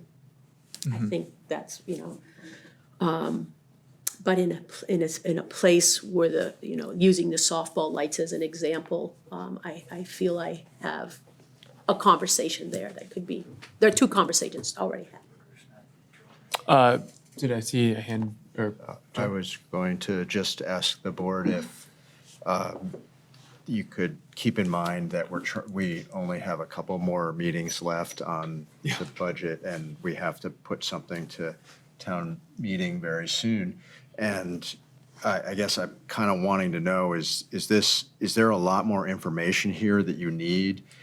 Or is there an opportunity to lay this one to rest soon so that we're not putting it on the agenda like for the next meeting or the meeting after, other than being in the full budget. And I don't, I'm not trying to pressure you or No, no, anything, but it's it's much the appreciated. time really that Yeah, yeah. I'm concerned about. So. Yeah. You're not enjoying this, John?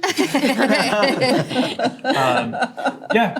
Board thoughts? I saw Elizabeth having something to say. Yeah, I would, do we need a motion? Is a motion proposed? I don't think or- so. I don't- John needs to go. I think No, but it would be nice to know, like, some of the funding options that Kim described, whether, when we start to pull together the materials for the budget, it would be just helpful to know, like, what Right. you're thinking here, so. Well, this board member's preference is to pay the least amount of interest possible. Yeah, which, Barring the use of ARPA, you were saying. Nope. What? I am not in favor of using $1 million from ARPA. I mean, we could talk about a different figure, but That's what I'm saying. Yes. Yeah. Yeah, that's Barring. what he was saying. Yeah. Barring, So, yes. yeah. So it would be the 4.1 4.1, and the November number, I is that the? believe that is the number that Danielle's referring to. Yes. Yeah. I'm just a simple person. 4.1 in November. Option 2, 4.1. I think there's a certain amount of support among the board for that. Yeah. Yeah. I'm continuing to oppose the project, but I'm the only one. At this time. We'll see you at town meeting. And I then- heard One the second, yeah. global warming funding, yes. Yes. But the unassigned fund Are we balance. ready to use the unassigned, or are we need further discussion on that? I think we should have a conversation about.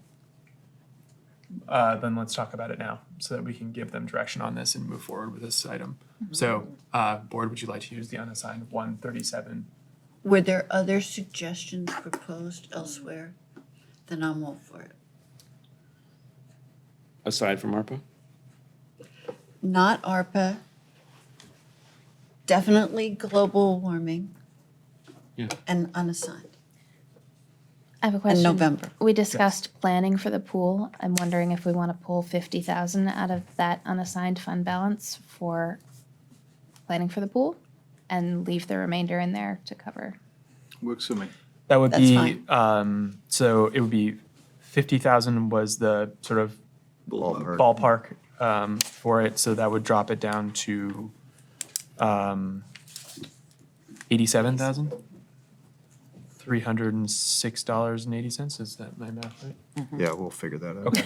Yep. I just don't know if, we're not Do the making, rest of we're the not making No, a you're not motion. making a motion. Okay. Maybe we could. Yeah, we could. I have a question on process as well. Carol has explained that she needs a approved project to move forward with asking funders for support.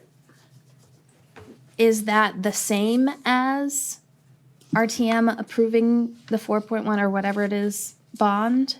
Or is that, can that be different? Do you Say, understand? don't know if I say that understand the again, question. Jess. Can approval of the project be teased out from the decision of the bond? No. No, okay, just curious. Yeah, no, I think that, yeah. I kind of see where you're getting at. Because if that was Yeah. possible, then she might be able to produce some funding sources between now and RTM. I see, yeah. To, To try to reduce the. yeah. Yeah. I think those places usually are May, June decision-making. Which will help. And I think we can take a run at those anyways, even Sure. Right. with the project, but it just, I think Carol was saying that it may be a tough sell, but. Is there any other, one more public comment before we, I guess we're not going to take a vote, but Dick? So two things. Yes. That last exchange, when you're talking like this, I couldn't hear it unless I was sitting on your lap. Thank But you. Or no. When you that's- when you take a vote on a bond, it's up to the amount.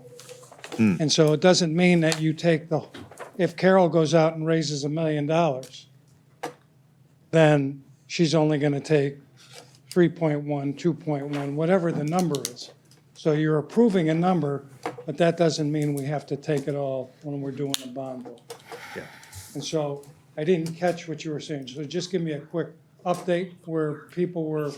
So thank you for letting us know about the, where the board is at is the 4.1 with the full fossil-free fuel, which is now the global warming amount, and then the remaining of the balance of the unassigned fund balance minus $50,000 for the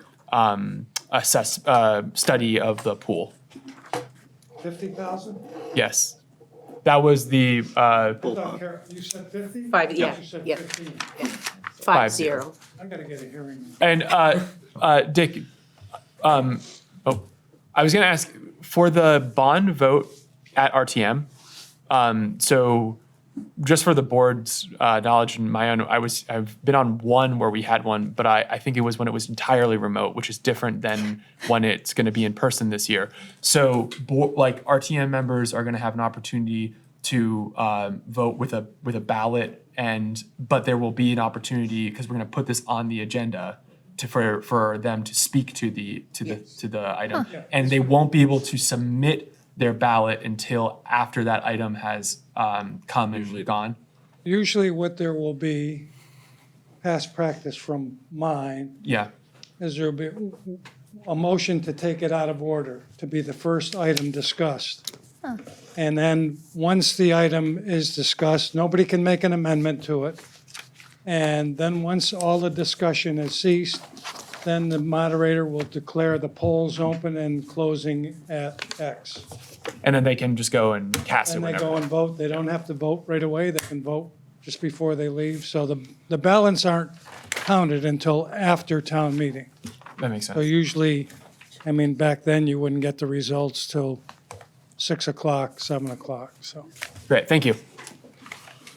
Like the water utilities, that's how that was done. Yeah, well, and I guess the one that I saw, like people was came remote. and dropped them off at the Dropbox. Yeah. Okay, does that provide good enough direction? Thank you for rounding us up. No problem. And just one final point of clarification that I think came up during the discussion, and that is that you said the November option was sort of where things were landing. And I just, based on what, Kim, what you were saying, maybe we'll look at even pushing that even further out. We'll look into whether that would change anything. And When we go to bond yeah, in November, the application goes in November, but Okay. we don't get funded until February. okay. So it Okay, will so be it's- February 24. So it's what, fine then. Okay. according to what's just been said, the up to would be great, because then if Yeah. that's the option that's chosen, then Carol can go out and do some fundraising, and then maybe we're not looking at 4.1 and maybe we're looking at 3.5. No pressure, just saying. I'm feeling it. Thanks for- But, you know, that's, which is a great, you know, opportunity. I have faith in Carol. Excuse me? I have faith in you. All right, so we're going to, I'm like lost track of all my things here. So I believe we're gonna move on to the final, so we're gonna move on to the final item on the agenda, which is agenda item 6E, which is new business announce committee vacancies. Carol and Kim, thank you so much for the presentation and fielding all of our questions. I apologize, I'm just moving along. I'll just read these out. Yeah, because I haven't talked enough tonight. John could do it. No, I won't make John do it. So the ADA Advisory Committee has 5 vacancies of various terms. You can talk to the town manager's office. Jessica Stickler will be able to help you out about the terms that are available. The Arts Committee has 1 2-year term. Brattleboro Housing Partnership has 1 5-year term. The CPCC has 2 2-year terms. The Conservation Commission has 2 vacancies.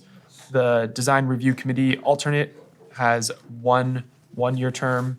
The Development Review Board alternate has 2 one-year terms. The Fence Viewer has 3 one-year terms. The Honor Roll has 2 one-year terms. The Inspector of Lumber, Shingles, and Wood has 1 one-year term. The Senior Solutions Advisory Council has 1 or 2 vacancies for 1-year terms. And the Ware of Pole, you know it, you love it. It's got 1 or 2 one-year terms. Wow, that's interesting. I'm gonna sign up for that. Huh. 1 member allowed by charter, 2 members allowed by statute. So, yeah, I guess we'll cross that bridge when we have to.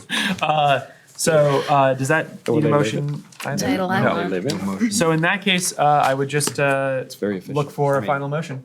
Powerful. Move to adjourn. Daniel's moved to adjourn. All those in favor? Aye. Aye. Carries 5-0. Thank you very much to our interpreters. Thank you so much to VCTV. Patrick, thank you for running the computer. John, thank you for your second meeting. Yes.